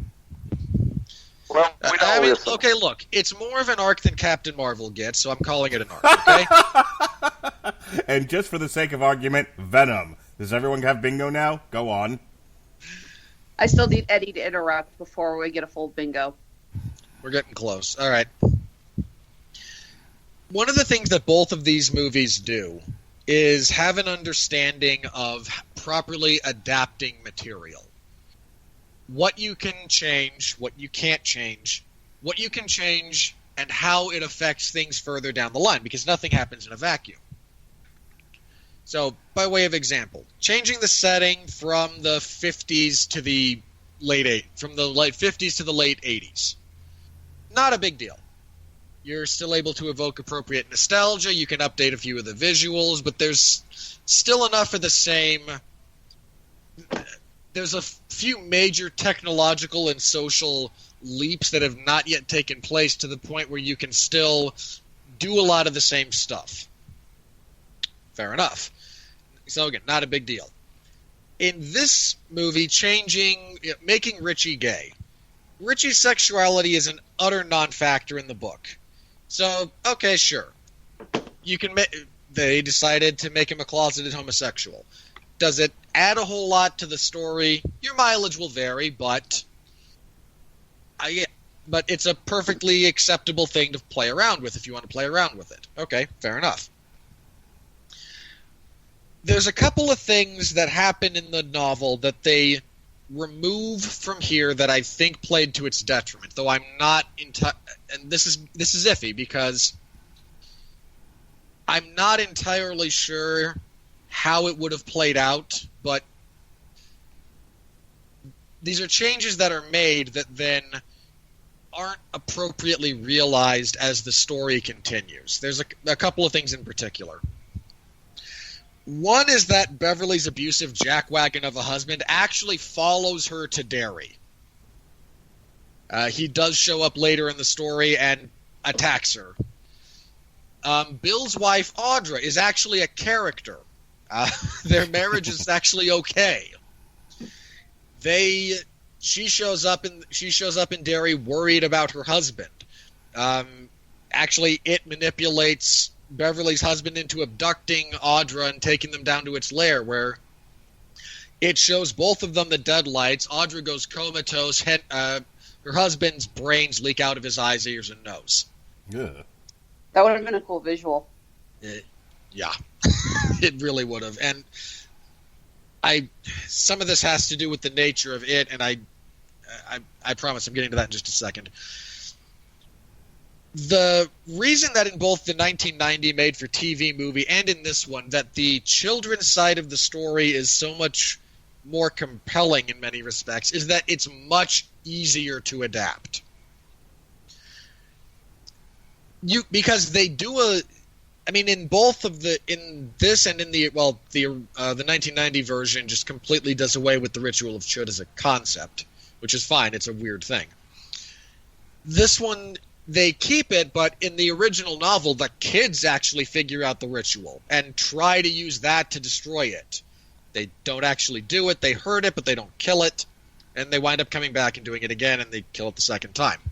Well, doesn't the ritual involve them, biting on its tongue or something? It's a metaphorical thing more than a literal thing. The ritual, they describe it in this movie as a contest of wills, which is true. It's described because it's a Native American ritual, so this is more metaphorical language. It's described as biting each other's tongues and then trying to make each other laugh. You make faces until somebody smiles and breaks contact, and whoever breaks first loses. Now, again, it's not a literal thing in this instance, and the whole thing with the spiders, it is not just a alien in the original. It's actually transdimensional. And the truest representation of its form that it can take on Earth in this reality is that of a spider. It's just the closest approximation. What the deadlights represent are actually its true form. And that's what it's showing people when it shows them that. And Audra's actually the only person who's ever seen the deadlights and didn't immediately expire or become irrevocably insane. She goes catatonic, and Bill actually winds up... He takes her catatonic body for a ride on Silver, his childhood bicycle, and uses the last magic from his childhood to kind of bring her back to reality. It's a thing, and again, it's Stephen King. I mean, come on, some of this is context that is lost to me trying to summarize it. So, it's also called in the 1990 miniseries, "We Need a Happy Ending. Quick, let's throw this in." well, again, that's in the book. Like this I actually know, does but- have a happy ending. Yeah, I know, but when you put it on film, you can't help but look and you go, "Really?" Well, here's the other thing another minor thing that they changed. The kind of melancholic bite to the book is that after they leave again, they forget. Again. Like, they start forgetting as they're present. There's actually bits of correspondence between Mike and Bill that are represented. That is, Mike trying to help Bill figure out what he can do for Audra, but he's forgetting stuff. Again. And this is the guy who's lived in Derry, who's been there the whole time. He goes on a little bit about how I don't remember the year in particular. I can't remember if Ben was fat or if he had a clubbed foot. And they all forget each other again. And that's the melancholic part, rather than, I mean, not that Eddie dying isn't sad in and of itself. It is. But there is that kind of bittersweet moment to it. Okay, fair enough. So there is that part to it as well that is lost here by having them remember everything. Can I ask you a question? Like, in all By all seriousness? By all means. Has Stephen King discussed, like, what the point of it is? Like, what is he saying about the nature of man and existence, and what philosophy is he espousing? What is the point? I don't think he's ever discussed that in great detail. Okay. If I were to hazard a guess, and this is based on my reading of the book, my seeing the adaptations, and just kind of trying to read more into the philosophy or metaphor of the material being presented. This is purely interpretive and speculative on my part. Could be entirely wrong. This seems like a relatively long-form dissertation on the nature of unaddressed childhood trauma. Okay. That makes sense to me. That jives. Okay, that's my guess. But My main question is, was King high out of his mind when he wrote this or not? Well, I think that goes without saying. Actually, I don't think he was. Well, This is very there's early in his part in the book. There's Okay, a part can in the we book not that was talk left about out the that movie. part in the book. Yeah, I'm just saying that.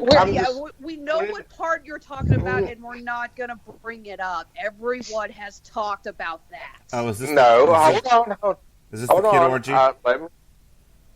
That goes to support the whole childhood trauma theory that Robert presented. If you wanted, and I think that's a reason why he hasn't come out and said it, because of that particular part of the book that everybody kind of freaks out about. Naturally, they would. I mean, believe it or not, it makes sense within the context of that part of the story. Like, it's not even, I mean, I read it, it's not graphic in the traditional sense of graphic sex scenes, and it's not exploitative. I mean, it's not like the porno Sleeping Beauty book that the Interview with the Vampire Lady wrote. That is correct. That's good. Moving on. Oh, you guys don't know about that? I am aware of its existence. Leave it at that. I was asking Jason and Alexa. I know you acknowledged it. I know you know what it is. I've heard of it, but not in a lot of detail. Oh, I've read that series 3 times. It's so good. You are the worst. That doesn't surprise me. Yes. Google Smutty Sleeping Beauty. It's fantastic. No, I don't want to. That'll get me on some list somewhere. Let me tell you about the 3rd book. Okay, No. Mark, Robert's still disgusting. Mark, I've Podcoin. seen enough fans of Podcoin. Sleeping Beauty and Snow White and revealing clothing, okay? You would not believe how much of that crap I see at regular Comic-Cons. I don't need more of that in my life. Mark has not yet actually been introduced to the full depth and breadth of Rule 34. I feel like if I have to watch the Babadook, you guys should read the Smutty Sleeping Beauty books. Mark, I have ethical objections to that. So you've never actually read them, Robert? You just know they exist? I am aware of their existence. I think on the next Damn You Hollywood, we should do like a source material thing. We should all read the book and talk about them.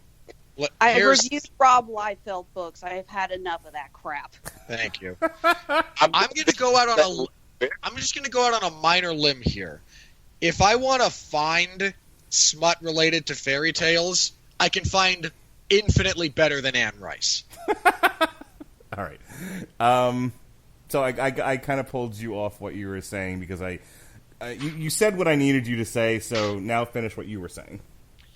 Okay. So my point there is, circle back to it, the kids' stuff is straightforward to adapt because all you have to do is alter the nature of their confrontation with Pennywise, with it, and you have a straightforward, like, scary bent to it, but a relatively straightforward horror-themed coming-of-age story. The stuff with the adults is much, much different and much more difficult to really get your head around. I think it's part of the reason the novel is structured the way it is. The novel is not split down the middle. The novel phases in and out between contemporary and flashback. It works quite well, actually. And I think part of the reason it's structured that way is so that Stephen King doesn't have to deal as much with the adults in any sort of straightforward capacity that way, because it is inherently more difficult to deal with. The kid stuff is more compelling and easier to tell. So this one having to deal almost exclusively with the adults, they used flashbacks to kind of pad out the runtime. They altered a few things, but some of it, again, I don't know that they made the best decisions all the way around. I much as I kind of rolled my eyes when I read about in the novel about Beverly's husband tracking her down, because of course we have to deal with it. We're going to deal with this now to kind of pad things out. But if you're breaking this up into 2 movies and you want to add some more runtime, yeah, he shows back up. That's not the worst way to go about this, as opposed to him just screaming from the top of their staircase. Right. There's, again, the Richie stuff that they added, which I think they did to both kind of play around with and give them something to do, I'm okay with. Again, that's fine. I have no objection to it. The other thing, there's a couple of other things. Again, they altered Mike a little bit in various points. I mean, Mike's actually not at the final confrontation with it as adults, because when Henry attacks him, he carves him up pretty good. He survives, but he's in the but like, it's a great bit actually when he's bleeding out on like the library floor and they're helping him stabilize, and he says, "You've got to go now. You have to do this now." Like, no, we got to make sure you get, because Henry still dies. Like, we got to make sure you're okay. Like, I've got pressure. The ambulance is coming. You have to go, because if the cops get involved with this, you're not going to survive because of how it interacts with adults. Just bad stuff will happen. It'll find a way. This is your chance. You have to go now. And again, I don't hate that they changed that. I don't mind Mike showing up and being part of the final confrontation. He's had to deal with this thing more than some of the rest of them in many respects. But they never really get a handle on, again, how to properly deal with all of the disparate elements of the adults being back in town. They lean too heavily on CGI in places where I would much have preferred them go practical. I mean, if what comes charging out of the darkness in that apartment that Beverly's seated in is that actual actress, but in, makeup to make her look rotted instead of a CGI'd 8-foot monstrosity, I think it's more effective. Maybe just me, but I think various iterations of that same kind of interaction have generally fallen on my side of the argument rather than the other. I I want to say it's really not fair that Bill Skarsgård can be that creepy that effortlessly. I mean, What did you guys think of that scene? It's part of Bev's quote-unquote arc where we see Pennywise putting the makeup on while he's talking to her. Again, I felt like it was a missed opportunity to really get into, how we got from Alien to the man that he apparently inhabits. That is this, that is this clown from yesterday. If I may very briefly again. The way that it interacts with children is to appear to them as these horrifying things. Because that's what scares kids. It doesn't actually do that with most adults. The way there's actually a deeply affecting and disturbing sequence in the novel that they left out here. It's another example of what happens when it is awake and active. And what it does to adults is less show up and scare them and more influence them to give in to the worst side of themselves. So is this supposed to explain about the explosion with the Easter eggs and everything? Yeah, kind of. Again, it's a slightly disturbed individual who gets manipulated without knowing it by this entity into doing something horrible. The people there's spikes in just generalized violent crime when it is active. The people who assault the gay couple at the beginning, it's somewhat intimated that if it is not awake and active within the world, that never happens. Like, sure, they're still not happy about the existence of the gays, but they probably don't accost them on the bridge and actually engage in violence. And so seeing a bit of a flashback to that, and it does this because adults, and this is referenced a little bit when it comes to the nature of dairy, the adults don't want to see this stuff. They don't understand the existence of this creature, and so they are willingly blinded to the reality of it until something terrible happens that they can point the finger at a human being and say, oh, well, this was just this person. So, kind of like how in the book Henry Bowers took the blame not just for his father, but for all of the kids and all the missing kids. A lot of the missing kids, yeah. Yeah. Yeah, there's that. There's a lot of examples that don't get gone into in any of the visual adaptations because one or two is enough to convey the point that when it is active, more bad things happen. So there's a lot of that there. So there's that, and you could have easily shown this poor immigrant guy joining the circus, working hard, and just kind of as he's struggling to really make something of himself, constantly being whispered to and struggling with the dark impulses within himself, and then after he snaps, kills people, takes his own life, which I assume would be the general course of that. Pennywise, just it as a creature kind of going, kids like clowns. Maybe I'll revisit this. It's kind of fun. I would have liked to have actually seen that on screen. I would have as well. Again, there's a fair number of missed opportunities within Part 2 that are related, that kind of go with that. That's my biggest struggle with this movie.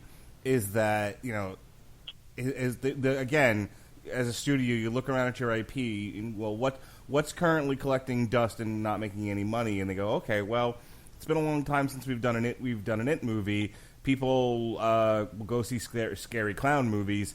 Let's go make that one, and then it becomes a success. It's like, well, we got to do the other part now, and it's like this. To me, just felt like we just got to get it out. I mean, granted, It Chapter 2 was only 2 years ago. Chapter 1. Chapter 1 was only 2 years ago. And I don't think they intended at the time to do the second part. They just happened to have a phenomenon on their hand. They're like, well, let's rush this. The way they ended the first part, they clearly, again, that was clearly a door they wanted to leave open. Okay, but what I'm saying is this wasn't like, this isn't the Avengers. They didn't shoot it back to back. They shot it, they marketed it, they put it in theaters, it was a hit, and they were like, oh good, there's more we can do here, we can make more money. And they rushed the second one into production to get it out as soon as possible. And I don't feel like a lot of care and time was really put into making the best movie possible. I think they went like it's very, the problem with this second movie is it's very surface level. It's a lot of it's everything that's kind of wrong with modern horror. It's we talk a lot on this show about mass appeal. This is very much a check the boxes mass appeal horror movie. So I guarantee you there's people listening to this going, I can't believe they've spent now an hour and a half dissecting this fucking clown movie. Because a lot of people nobody still listened. Oh no, they can't wait to hear our Rotten Tomatoes part. That's why we do it at the end. Well, it's not surprising that they did throw the clown in more. Robert, you said in the books, Pennywise, and in the actual form of the clown, only shows up once. But when you look at the 1990 film, they put Tim Curry in like crazy as the clown, because if you have Tim Curry, you are going to use Tim Curry.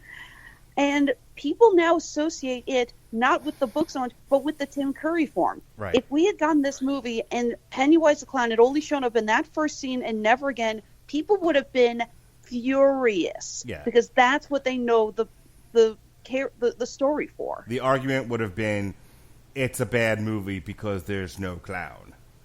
Yeah, and again, I'm fine with that. If that's the direction you go, you can easily tweak that to be what it's been for both adaptations. I'm okay with it. Again, I'm completely fine with that alteration for the sake of transitioning from novel to television or film. But you know what kills me about this is that as many movies as you and I have reviewed, this was a giant missed opportunity to do something really interesting with the concept of child trauma and horror, and they don't. They just don't. It becomes people running from a monster. Yeah, I definitely get the impression that they took a fair amount of time adapting the first half, and it got rushed in the second half. And it totally got rushed. Robert, how long does it take to get a movie from script to screen? It takes a long time, longer than 2 years. And again, it's not even this thing came out in September of 2017. It's in theaters now. It's 2019. And it had a budget of only $80 million. They fucking hit the gas on this thing. Yeah, and it's a real shame because the writers in particular, I said this about the first one, they have a really good understanding of how to adapt material from novel to screen. What to leave out, what to trim, what to accentuate, what to change, how those changes affect things down the line. This is, I think, one of the biggest dangers when people adapt material like this. They say, okay, the novel is 30 years old, older than that actually. How about we change a few things to make it more contemporary? Okay, what do you want to change? Well, we'll change it, B, C, and D. Okay, B, C, and D affect, Z, Y, and Q. No, we just want to change B, C, and D. Then you have to understand how it affects things all the way along the line. But we just want to change B, C, and D. Fine, do what you want to do, it's going to suck. And that's what happens a lot of the time with stuff like this. The first movie does not have that problem. It is well adapted. Believe it or not, I think this part of it, while there are a few missteps and a few missed opportunities, but it does kind of fundamentally get the underlying concepts that are meant to be explored here. It just doesn't really realize them to its fullest potential, which is a shame. Well, it does so with certain characters. Yeah, I feel like if this had another 8 months of working on the script, they might have hit a real home run with part 2. I want to read you something real quick. On February 16th, 2016, producer Roy Lee, in an interview with Collider, mentioned a second film, remarking, Dauberman wrote the most recent draft working with Machete, so it's being envisioned as 2 movies. In July 19, 2017, Machete revealed that the plan is to get production underway for the sequel to It next spring. That's spring of 2018. Like, could this have been any more rushed? Yes. I'll admit I was also a little disappointed because Machete did a lot of interviews where he talked about how this film was going to be so scary that people were going to literally crap their pants or something. And again, there were a few decently good scares. Hell, I'll even admit a few of the jump scares got me. Yes, jump scares are cheap, but I've said it before, a well-done jump scare still can be effective and, still, freak you out. I even, freaked out a little bit with the balloon popping with, oh God, what was his name? Hofstadter's corpse under the bed. Yeah, that was a good one. Yeah, it's like, was that a jump scare? Yeah. Are jump scares lazy? Yeah. Did that still scare me? Yes. Yeah, but I mean, like, if my wife walks out of the bedroom right now, if I'm really focused on my computer screen and she taps me on the shoulder, that's going to scare me too, briefly. But, but it will pass. It'll pass within seconds. I think that's where, and then, I mean, maybe I'm being hypercritical, but I feel, and I'm so forgiving of like, a lot of stupid action movies, and this one I'm like, nope. Boy, are you. You could have been so much better. Well, no, hang on. Part of the reason you're so forgiving of dumb action movies like this is it couldn't. At no point in Hobbs and Shaw could you say, you know what, you could have been better. Yeah. No, you sucked. You were what you were. No sequel for you. And I love you for it. No, you don't. But you're right though. I think there's a lot of grist for the mill that went left on the cutting room floor, or in a draft that was torn away. I also, and this is a bit of this is a comparison thing. They all just kind of are willing to re-engage with it as adults. Like, there's not really that "nah, screw this, I'm out" bit.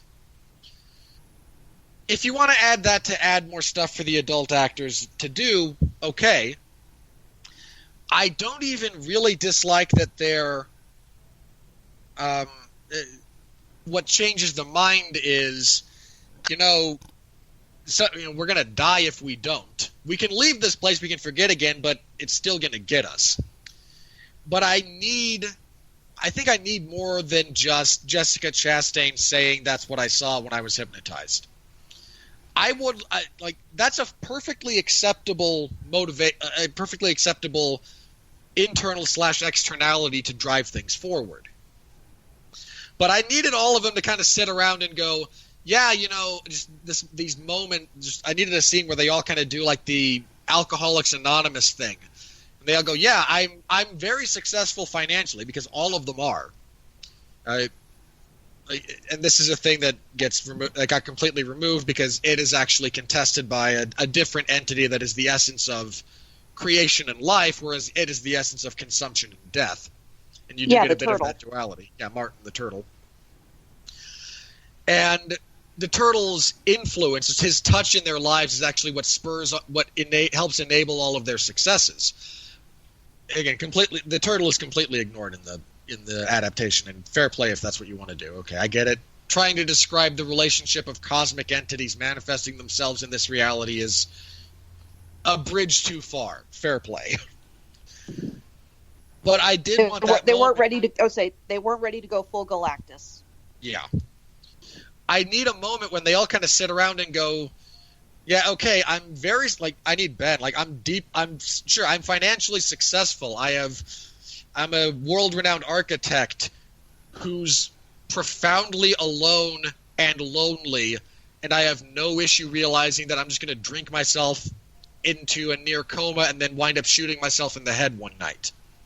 And Bill's response being, yeah, I sell a lot of books, but everyone hates my endings. The adaptation struggle, my marriage is on the rocks, and I'm not entirely sure what my next job is going to be because I have to adapt this and change my ending, and I don't know how to, and I don't want to, and my life's, and I'm on the ragged edge. Followed by Richie going, I'm a stand-up comic. Do I have to say I'm not well adjusted? And then we get a bit of Eddie's life. Just I needed that bit when they all have a moment of self-realization, like, okay, I can absolutely see how this is going to end badly if we don't change the path we're on. Okay, so you brought up Hobbs and Shaw. Here's the difference between what you're talking about and that, other than the obvious. the producers of Hobbs and Shaw went, the people who are seeing this movie, they want punching and quips and explosions and and really fast-paced action sequences, and they gave them that like in full. But I don't want to re-debate the Hobbs and Shaw movie. I'm just using that as an example of that movie was every bit of what it was meant to be. This movie struggles because you're dealing with an audience that says, get to the fucking clown already, versus what you're talking about, which would have actually made it a good movie. You see what I'm saying? Yeah, I do. And we talked about this a couple of episodes ago, how do you, the balance of art versus commercialism. It's a struggle. And it's a struggle that this movie, unfortunately, seems to come out on the losing end of. Any last thoughts here before we move on to Podcoin and the money, or money in the Podcoin, or the money coin? Again, this is a very well-acted movie to the extent that the actors really go out of their way to elevate the material they're given. I wish there'd been more. I wish the script had more time to really kind of mature and develop and be refined. That said, I didn't hate this movie, and that's going to be a personal thing. Don't get me wrong. I agree with all the criticism we've levied at it. But if you enjoyed the first one, I think you will be able to enjoy this one despite it not being as good. And I hope that the writers in question in particular are able to get another Stephen King property to kind of work with, because they really do seem to have, again, if the first part is any indication, and even parts of this one, they've really got a handle on some of how to adapt Stephen King from page to screen, which is a very difficult thing. Can I pitch you, I think, what should be the next Stephen King movie? I already know what the next Stephen King adaptation is, but okay. Besides Dr. Sleep. I already know what the one after that is, too. I think they should do Maximum Overdrive starring Larry the Cable Guy. I want to hit you in the head with something very heavy and not stop. Yeah, sorry, Mark, but I'm going to agree with Robert on this one. I think I'm brilliant. All right, who wants to do the money? You are the only one. Actually, before we go to the money and the Podcoin, a little off topic, but this just popped up on my Twitter feed. Post from Patton Oswalt, who is apparently a huge Stephen King fan and has been a huge Stephen King fan for most of his life. Just got a copy of The Institute. I guess that's King's latest book. It is. And he is name dropped in the book. Oh, Apparently there's a character talking about how, it says, and Patton Oswalt's performing at so-and-so, and he's tweeted about it and how this is like the greatest honor he's ever gotten, and King actually retweeted saying the pleasure has been all mine for years now. Well, that's very nice for Patton Oswalt. That man has had some great tragedies befall him and his family, and I've always enjoyed him as a comedian, so no harm, no foul there. Now I just need Patton Oswalt to get on board with my idea for Maximum Overdrive starring Larry the Cable Guy. Ark, stop it. And on that note, hey everybody, I really do hope you love the Radulich Broadcasting Network. Did you know that you can actually get paid just for listening to this podcast? I know it sounds insane, but it's true. We just discovered this free new app called Podcoin, and it literally pays you to listen to podcasts. Here's how it works. You listen to podcasts, and you earn Podcoin while you listen. Then you turn that Podcoin in for gift cards at places like Amazon or Starbucks, or if you're a good person, you could even donate that Podcoin to charity. The more you listen, the more you earn. Here's what you do. Download the app right now on iPhone or Android, and I have a special code for you. Simply use our code MARKWED5. That's capital MARKWED 5. Capital MARKWED 5. MARKWED 5. And you'll get 300 Podcoin just for signing up. And if you listen to enough of us on there, you can get a cappuccino at Starbucks or an Amazon gift card on us. So go ahead. and go listen to this podcast or virtually any podcast on Podcoin. And sign up with code MARKWED5. I swear it'll change the way you listen to podcasts. Here comes the money. Here we go. Money talk. Here comes the money. Money, money, money, money. Dollar, dollar. Dollar, dollar. Alrighty, on a budget of roughly 60 to $80 million at the time of this recording, It Chapter 2 has earned $190.5 million. So it's already it's doing well. It's another win for Warner Brothers. We'll see how far it gets up the chain. If it gets anywhere near Universal and Disney in the top 10. First one did very, very well. We'll see what happens with this one. It won the weekend. It knocked Angel Has Fallen, which, believe it or not, had 2 weeks at the number one spot in the box office. Well, it got knocked to number 2. Given the material that had been released over those 2 weeks, yeah, I can buy that. Good Boys, which was also number 1 in its debut weekend, fell from 2 to 3. The Lion King, which I've been thinking about that every time they mention how much money The Lion King has made. I was like, well, there it is, folks. That's where we are in the world right now. An exact copy of the animated original, which was reanimated with photorealistic CGI, is I think the second biggest earning movie in the world. I just always imagine somebody coming out of a time machine or out of hypersleep into this era, and coming from like 94 when The Lion King first came out, and then popping on, the first thing they hear is Lion King's number 1 in the box office, and they're just freaking out, wondering what parallel universe they've accidentally popped into. Yep. So Lion King fell from 3 to 4. Fast and Furious, Hobbs and Shaw, 4 to 5. It's inching its way up the top 10. You know, No.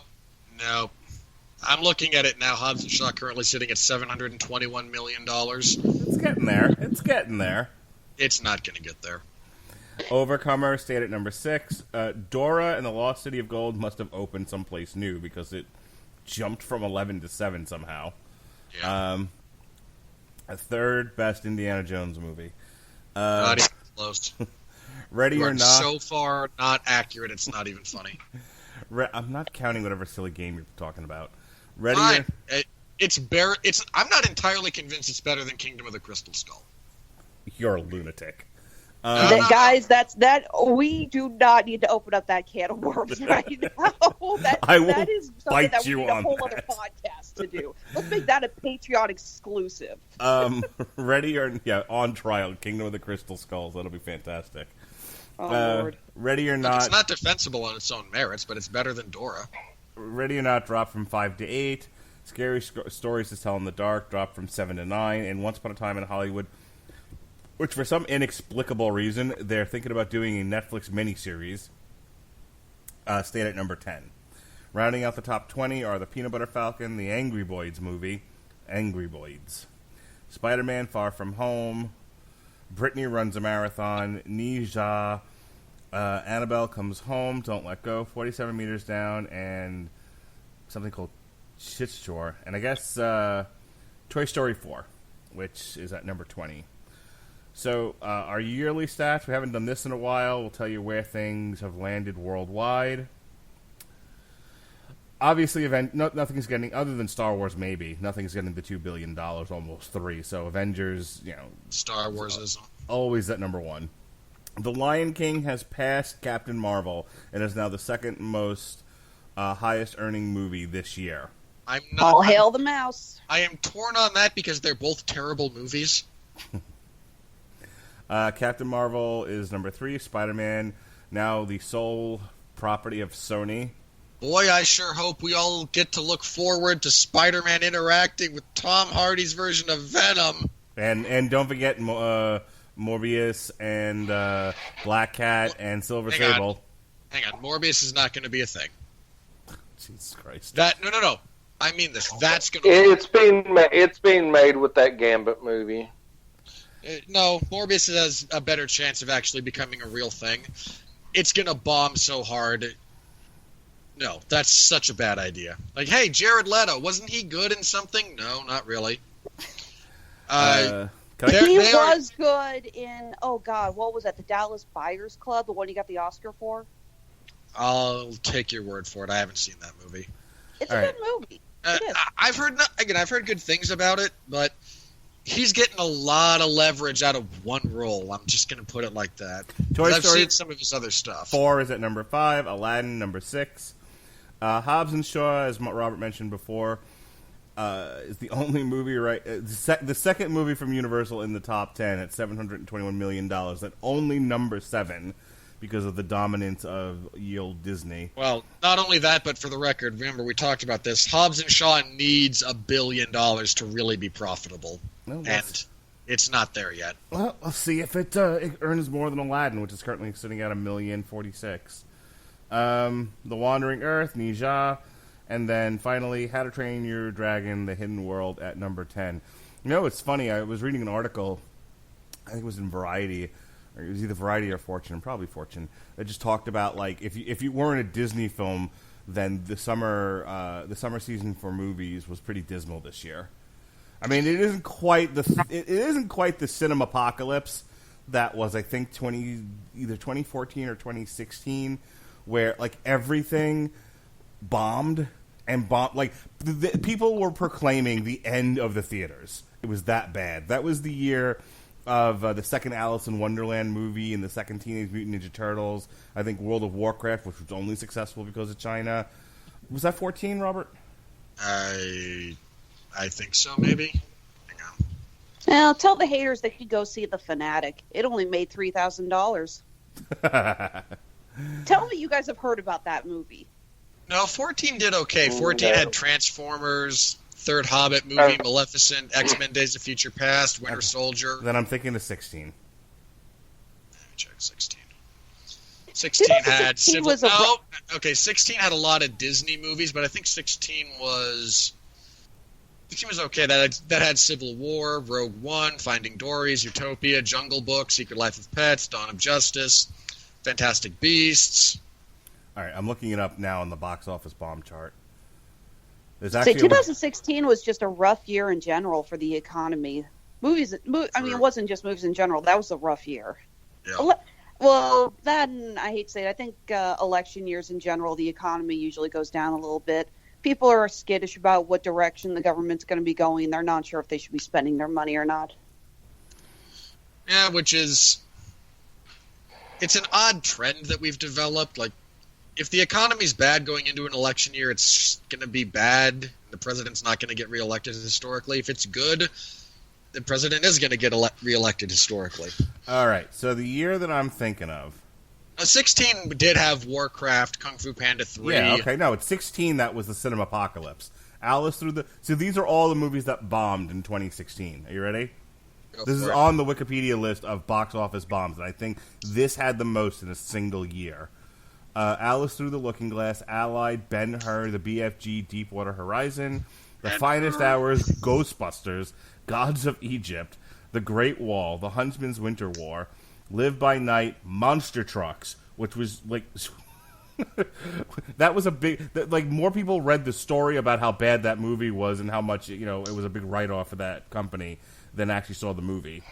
The Promise, Teenage Mutant Ninja Turtles 2, and that's it. So that's 1, 2, 3, 4, 5, 6, 7, 8, 9, 10, 11, 12, 13, 14.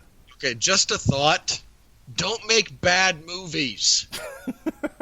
Here's another thought. If I may quote John Lovitz, if the movie stinks, just don't go. They Boy, I didn't. wish That's the problem. No. That's a good thing. Well, that's my That point. would manage to do Battleship. No, seriously. Battleship was the lesson we all learned where we finally woke up. All the critics said, no, we're not even going to say this is so bad it's good. We need to send a message to Hollywood. Don't see this movie. 13, 14. Yeah, 14. I don't think there's been another year in recent history where there were this many bombs in one year. Hence the name Cinemapocalypse. Yeah, a lot of studios invested a lot of money making terrible movies that people realized were terrible and didn't go see. There's only one so far this year on the list, and it's Dark Phoenix. Who'd have thunk it? Which the movie's so bad. That movie was not only so bad, but such a giant failure, it actually depressed the value of Disney stock despite the year they're having. That's a movie that we reviewed, and I think we're still recovering from. 2018 had 1, 2, 3, 4, only 4. So 2018 was a good year. 2017 had quite a number, but not as many as 2016. It had 1, 2, 3, 4, 5, 6, 7, 8. So, just some interesting stats and statistics there. Next week, look at the release schedule. We're not doing anything next week. This coming Friday, the only thing coming out is Goldfinch and the Hustlers, or rather Hustlers, which apparently is getting rave reviews. I can't imagine a tremendous amount of people show up to the movies this weekend, so I'm sure It Chapter 2 is the number one movie of the weekend coming up this week. The weekend after that, we will be reviewing Rambo: Last Blood, but in competition with that is Downtown Abbey and Ad Astra. I don't think Ad Astra gets a lot of people out to the theaters. It's going to be a lot. Can I just say, I read the dumbest thing related to Ad Astra. What's that? Like, this is the last chance for, how was it phrased? Like, original science fiction in American cinema. You're out of your fucking mind. No, that's the point. All Ad Astra has done is rip off like 4 other sci-fi movies. Yeah. So the whole point of me bringing up when I bring this stuff up is, how does it do in the coming weeks compared to the other movies coming out? And I think until Joker comes out, which is October 4th, I think it kind of has free run in the theaters.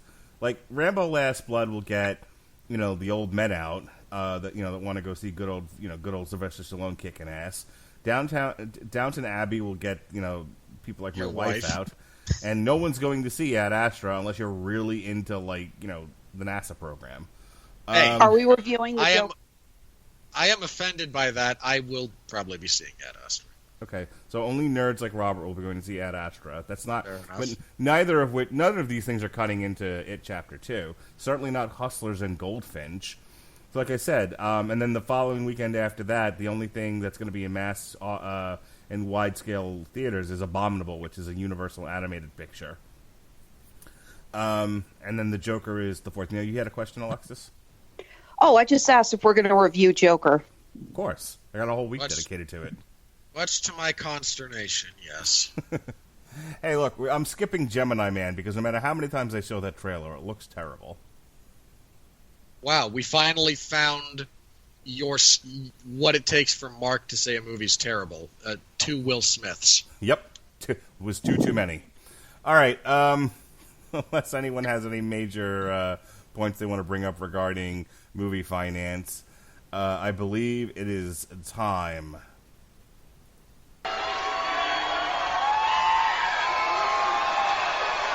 Are you ready? No! I said, are you ready? No, God! No, God, please, no! No! No! No! All right, Alexis, am I reading new people or am I reading the old hat? All the members of the Radulich and Broadcasting Critics baseball team. How about 50-50? 50-50. Okay. I will do my best. Someone's seriously asking if Joker should have a PG version for Rotten Tomatoes critics? That person needs to be punched in the throat. You're the same. You're as bad as those morons saying, "Hey, Deadpool should have a PG-13 cut." Look, Deadpool sucks. Don't cut. I would have preferred a PG-13 cut because I could have gone to the bathroom, missed the whole thing, and just walked out of the theater and demanded my money back. Jackie K. Cooper of JackieCooper.com. Give it to me. Self-employed loser. Thank you. Went to It Too, wanting to be scared silly. They left out the scared and went for the silly.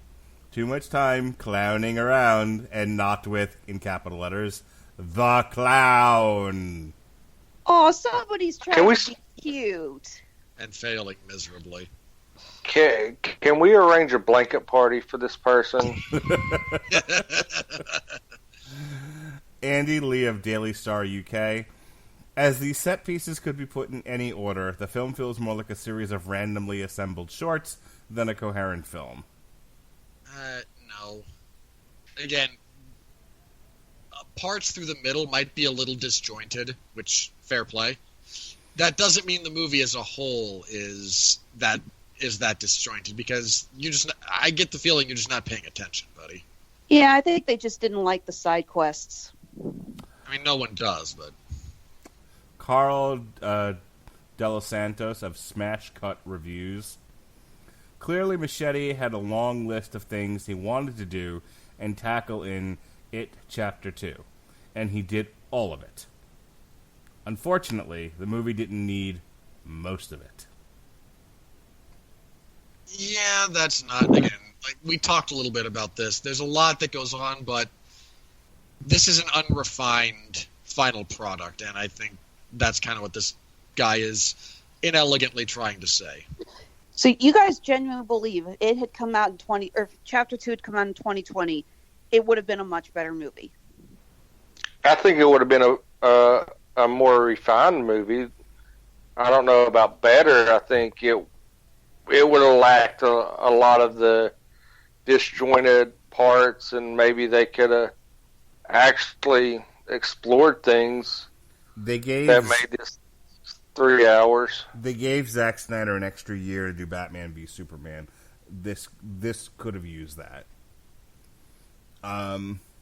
Allison, this one's for you, Alexis. I picked it just for you. This is my gift to you.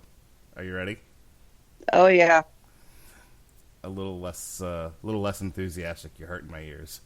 Look, Mark's anniversary gift. This is going to be bad. Sorry. I didn't mean to say that loudly. I'm sorry. Did I move my microphone too close? Alison Rowett, The Herald, Scotland.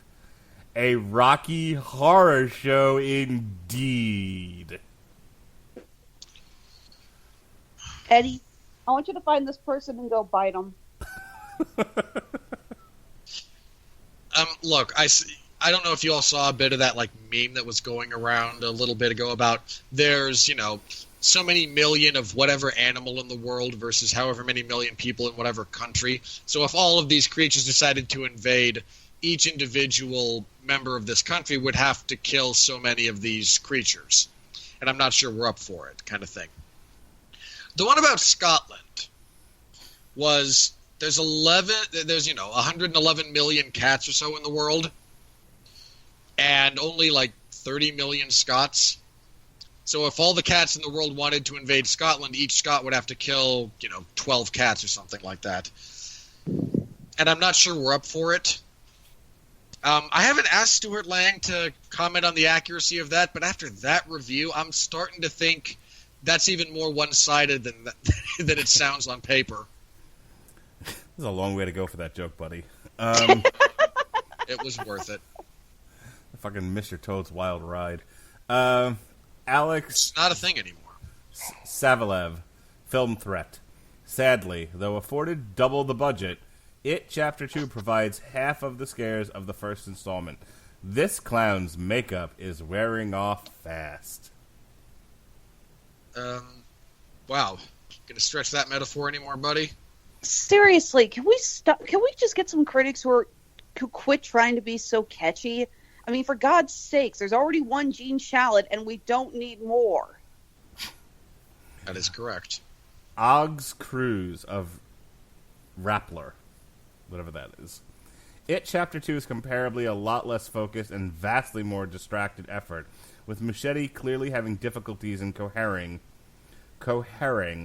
all of his film's scary parts to tackle his daring take on trauma. Is that even a word? I think it's cohering.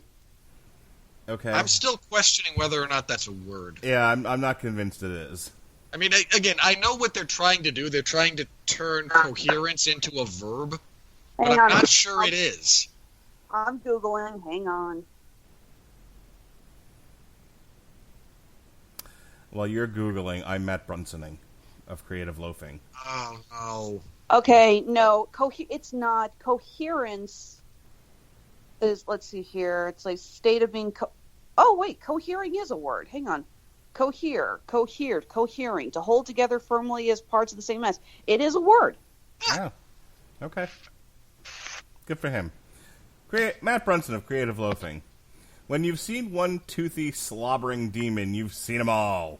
The fact that one has spider legs while another sports saggy breasts, while yet another has a generous Gene Simmons and kiss tongue, ultimately doesn't make any difference. Could I throat punch this person? I wish someone would have punched Matt Brunson a long time ago. He is the punchiest. I mean, look, I understand your love life might be letting you down for right now, Matt Brunson.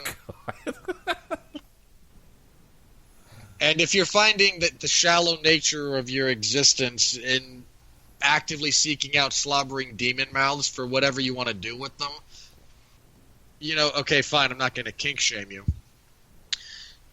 But, no, that's not a fair comparison. I'm not entirely sure it's even an accurate criticism. Again, there's problems with this movie, but I'm really not entirely certain that repetition of visual is one of them. Repetition of narrative beats, yes. Repetition of visuals, maybe not so much. I was just going to say Bill Skarsgård's drooling issue is not a problem in this movie. In fact, I actually think it added a little bit to the overall look of the monster.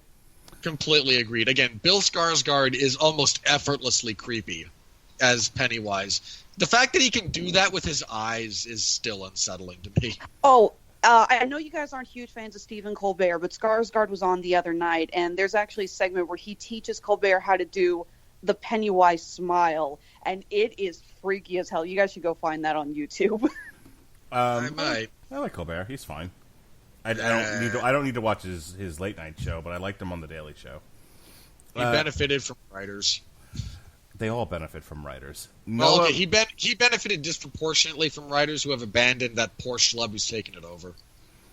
Noah Berlatsky of NBC News, think in all capital letters. Think. It, that generic title, demonstrates that in pop culture there is always a second chapter. There's no such thing as just one evil clown. They are aware that there was more in the book, right? This wasn't an tacked-on sequel just for money. No, this man has never actually read a book in his life. That is such a bizarrely bordering on the inane observation about this property. Well, speaking of inane, Ed Whitfield of the Ooh Tray. Oh. Ooh.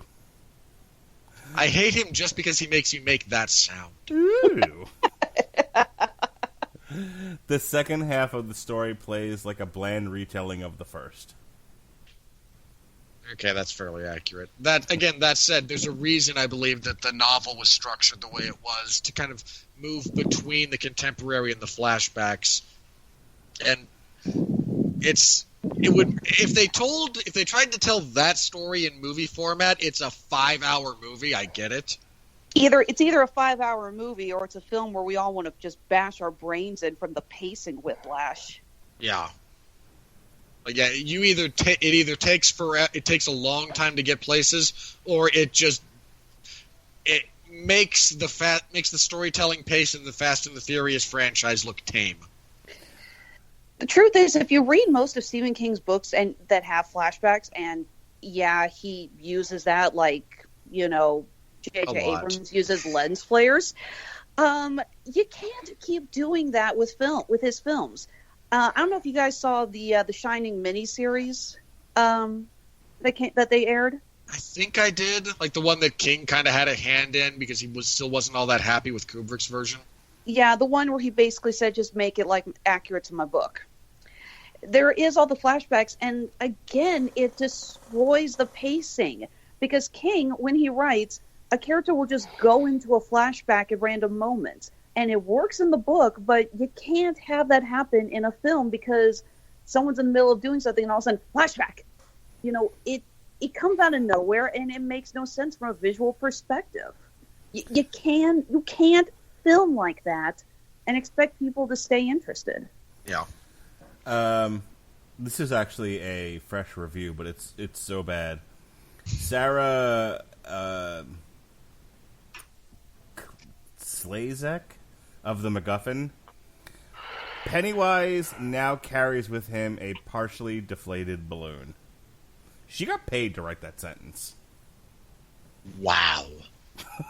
That is the stupidest thing I think I have ever heard. I don't even know how to reply to that. It doesn't make it. Is she talking about how he looks like a partially deflated balloon at the end? Because he did kind of look like a partially deflated balloon. But which would have been cool if they actually had deflated a red balloon and then just painted over it to get that effect. Now, hang on, because let's compare and contrast here. So he now carries around a partially deflated balloon. But Ray Pride of New City says, grown Goonies in the boonies. The fuck? I was about to say it. Thank you for saving me. That sounds like it came out of Bloom County. No, Bloom County would have, the writer for that would have looked at it and went, you know what? I don't think so. And would have retired it. Is this guy just not aware that Stephen King pretty much invented those tropes? Apparently not. I think we're starting to lose Jason here, so I'll get to the end of this. Yeah, 5 a.m.'s coming real close. All right. Oh, okay. One of our favorites here, one of our foreign friends, Rashid Irani of the Hindustan Times, Robert. Easy, buddy. Nice Selma Bouvier impersonation. Bill Skarsgård is dreadful rather than Shut up! Rather than dread-inducing. And even that is so profoundly inaccurate. I'm not done. I don't care. Rashid Irani of the Hindustan Times, Robert. Bill Skarsgård is dreadful rather than dread-inducing. And even scarier than the nearly 3-hour runtime of this frightmare. I think listening to that, you just gave Robert an aneurysm. That is what he tries to do every week. Don't they have some positional prayer to do? They're overriding this nonsense. I don't know. Look, I don't know how merciful God will be to this person after that review when standing before the seat of judgment. But man, that is bad. And again, I think we covered this. No one in this movie gives a bad performance. These were all great actors, and they all did phenomenally well. Ryan Syrek of The Reader of Omaha, Nebraska. Ironic for a man who's never read a book. It, too, at least there's no sewer orgy, is a start-to-finish misfire. From its insensitive opening to an ending that would make Peter Jackson give the wrap-it-up signal. Okay, two things. The notion that the opening being insensitive, in this instance the gay couple being assaulted, that's literally in the book. And I'm sorry, but if you're an extra-dimensional, shape-shifting horror monstrosity who devours people and preys on the worst of their instincts, sensitivity's not exactly high on your priority list.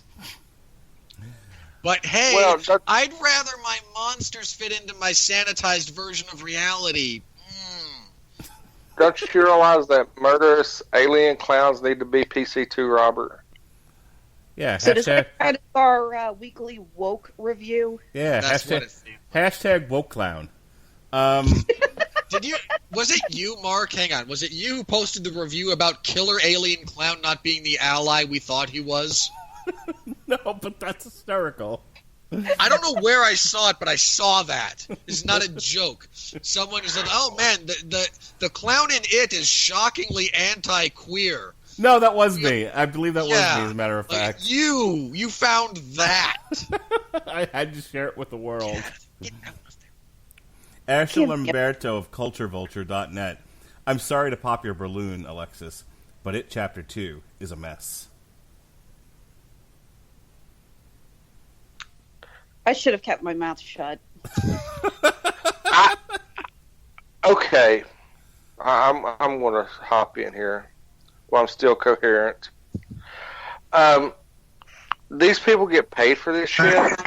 yes, Jason, they do. Let's just write down where these people, and because we're obviously doing their job 10 times better than what they ever have.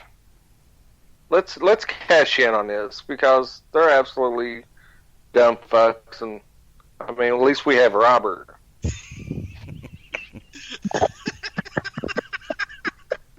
Thank you for that, I guess. The God. Radulich and Broadcasting Network. At least we have Robert. Let's see. Roger Moore, Rob's spiritual father, speaking of which. Oh, God. Tribune News Service. How's that old saying about too much of a mediocre thing go again?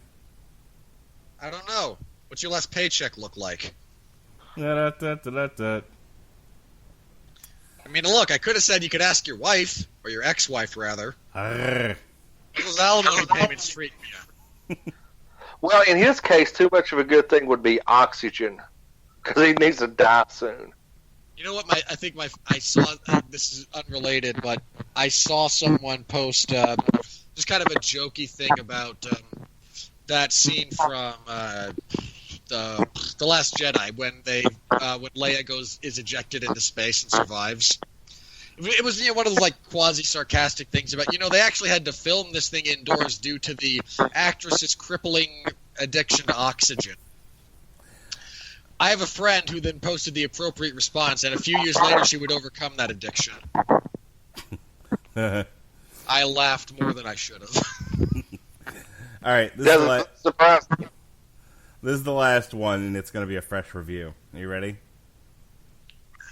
No. When has that stopped you? Matt Oakes of Silver Screen Riot. More bloat than float. Eh? More bloat than float, Alexis? Huh? Huh? I'm actually elbowing nothing, by the way. What was that? Me or him? You. I told Eddie to go fly down to Tampa and bite you. Yeah, Mark. I'm more mad at you than him for that one. You had a choice, sir. You could have looked at that and gone, you know what? I don't think so. And instead, you went, no, this. Wait. Here's another one. Roger Tennis of CinemaClips.com. It Chapter 2 supplies king-size chills. Eh? Somebody wants to get a quote on the DVD box. King-size chills, anybody? Yeah? Oh, God. Okay, just also for the record, given how much Stephen King cameos and adaptations of his work, this might be his best one. I'll give you that. Josh Larson of Larson on Film could have been called Jump Scares the Movie. No, it couldn't have. Shut up. And I hope you get syphilis from her. Jump Scares the Movie was the Texas Chainsaw Massacre remake sequel. No kidding. Or, oh crap, what was it? The Grudge. Nothing but jump scares. Just nothing but jump scares in The Grudge. And again, if it's a well-done jump scare, I'll give it credit. Okay, this really is the last one. Sure it is. Barry Hertz of the Globe and Mail, top critic. Is that Peter's whoa, brother? stop. The what? Globe and Mail, top critic. Globin or Global? Globe and Mail. Sorry. Like M-A-L-E or... Oh my M-A- God, Globe, Globe, and A-N-D, male, M-A-I-L. Top critic. Are we good now? Enunciate. Okay. Could I get it in a sentence, sir? Yes, as soon as you take your microphone out of your pants. Sorry, Mark. You had to reuse. You had to reuse a burn. Jason wins that round. 10-8. Okay. Aw. Made me laugh. When the nightmare becomes a daydream, it is best to call it a day, ladies and gentlemen. It is best to call it a day. You know, Take the I wish- pedantic shit back to college English. And with that, I'm calling it a night.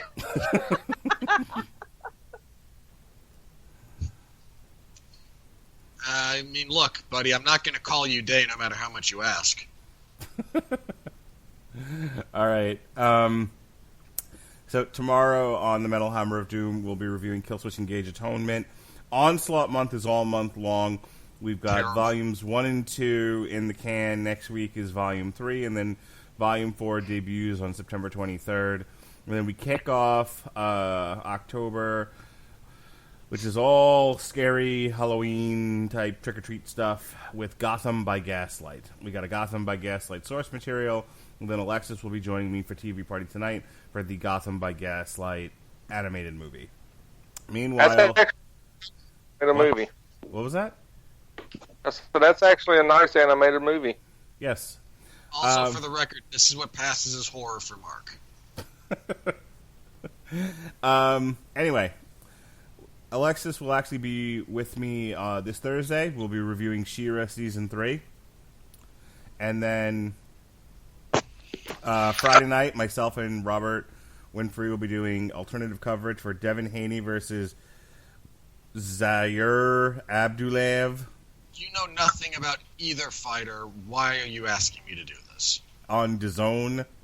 That's Friday You night. don't even have an answer. Because it's content, baby, and people actually listen to this stuff. Believe it or not, I know you don't. Are believe aware it. that you are aware that too much bad content is going to inherently limit our ceiling, right? Nah, never. We're only growing. Still, shit, we can only go up from here. That is not true. Speaking of getting it up, myself and Pat Mullen will be doing a watch along for Bloodsport 2. Josh Burnett's Bloodsport 2 on the Fight Network. We've got reviews of The Dark Crystal Age of Resistance on the 17th, and a review of WWE Clash of the Champions. We got Tarja and the Raw on the Metal Mark, Hammer of Doom. have you actually watched Age of Resistance yet? I'm halfway through it. Okay. And then myself and Sean Comer will be doing an on-trial for the original Dark Crystal movie. And then I'm taking a break on the 20th to take my wife to go see Downton Abbey. But Saturday, we're back in the saddle again. Victor Curcado and Robert Winfree, maybe possibly could be, will be doing some British boxing. Andrew Shelby versus Jay Harris on ESPN+. Then we've got Damn You Hollywood for Rambo Last Blood, Corn the Nothing, Disenchantment Season 2, and she turned on the buzzsaw, and then that's that. That's all we got for the month of September. So, Robert, do your plugs. I'm looking forward to talking with Mark about Dark Crystal Age of Resistance. In no small part because I like a good tragic prequel, and I don't mean to spoil a movie that's literally older than I am, but I wouldn't get too attached to the Gelfling. Yeah, they don't last long. But you This do have... Saturday, hang on. This Saturday, you will find me covering UFC on ESPN Plus 16 in the MMA Zone of 411 Mania. The thought of the sweet, sweet violence between Justin Gaethje and Donald Cerrone is kind of sustaining me through parts of what Mark makes me do. So I'm kind of jealous because, I mean, granted, I'll be watching Bloodsport and that's fun too, but I want to watch both. How can I can't watch both. I want to watch both. look, your decisions about your life and how you live it are your own. Sunday, I will be hosting the 411 Ground and Pound MMA podcast. This week, I will be by myself. Jeff has a prior commitment.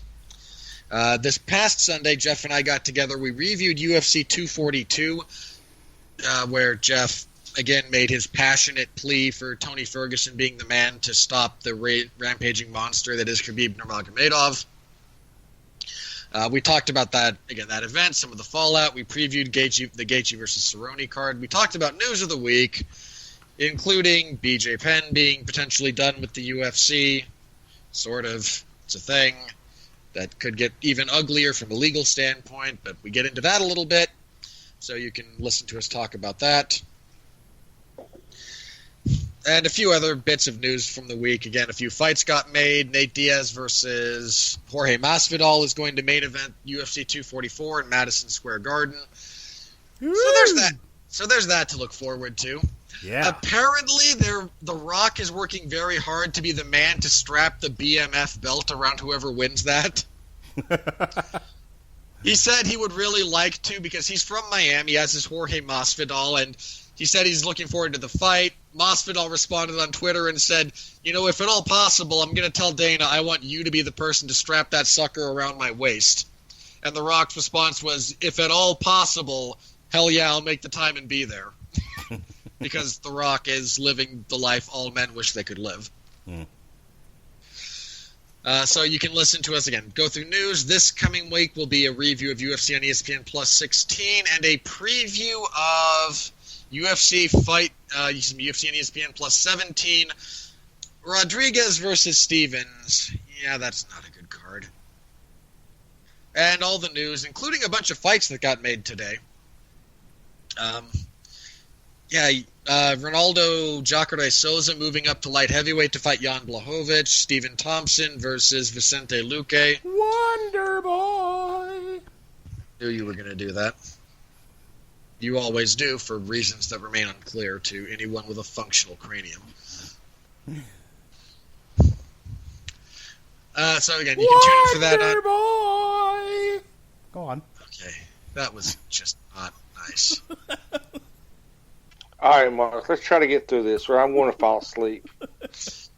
You're you still can find here? me doing that. You can find me doing that Sundays. If Mark will shut up and let me get through this, I am going to try to write something about Khabib, and it's one of those things where I know everything I want to say in my head. I even have it organized in my head, but every time I sit down to type, everything just stops. Can I take a guess that part of it is, Dear Khabib, I fancy you?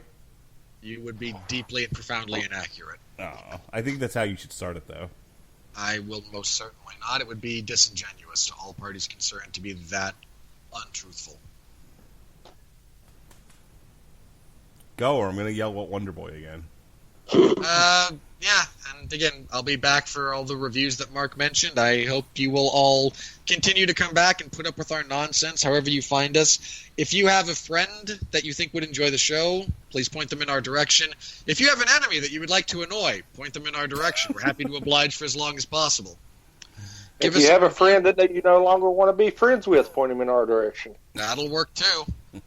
However you find us, whatever app you happen to do that through, whatever service, thank you. Please give us a review. If you think this is shit, tell us.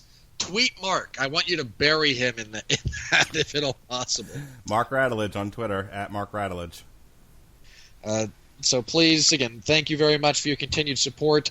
You can support us on Patreon if you're so inclined. A single $1 a month will get you access to elements of our content. The entire backlog of a show I used to host called Everyone Loves a Bad Guy. Movie watch-alongs that are any future instances of TV reviews that are of older shows. So if you want to listen to Mark talk about The Wire explicitly and be on an intentional show designed for him to talk about The Wire, you're going to have to do so via Patreon. I won't be wearing any clothing at all during that, by the way. Thankfully, it is an entirely audio format. I'm tapping out on that. No visuals. Yeah, have a nice night, and I will talk to you guys later.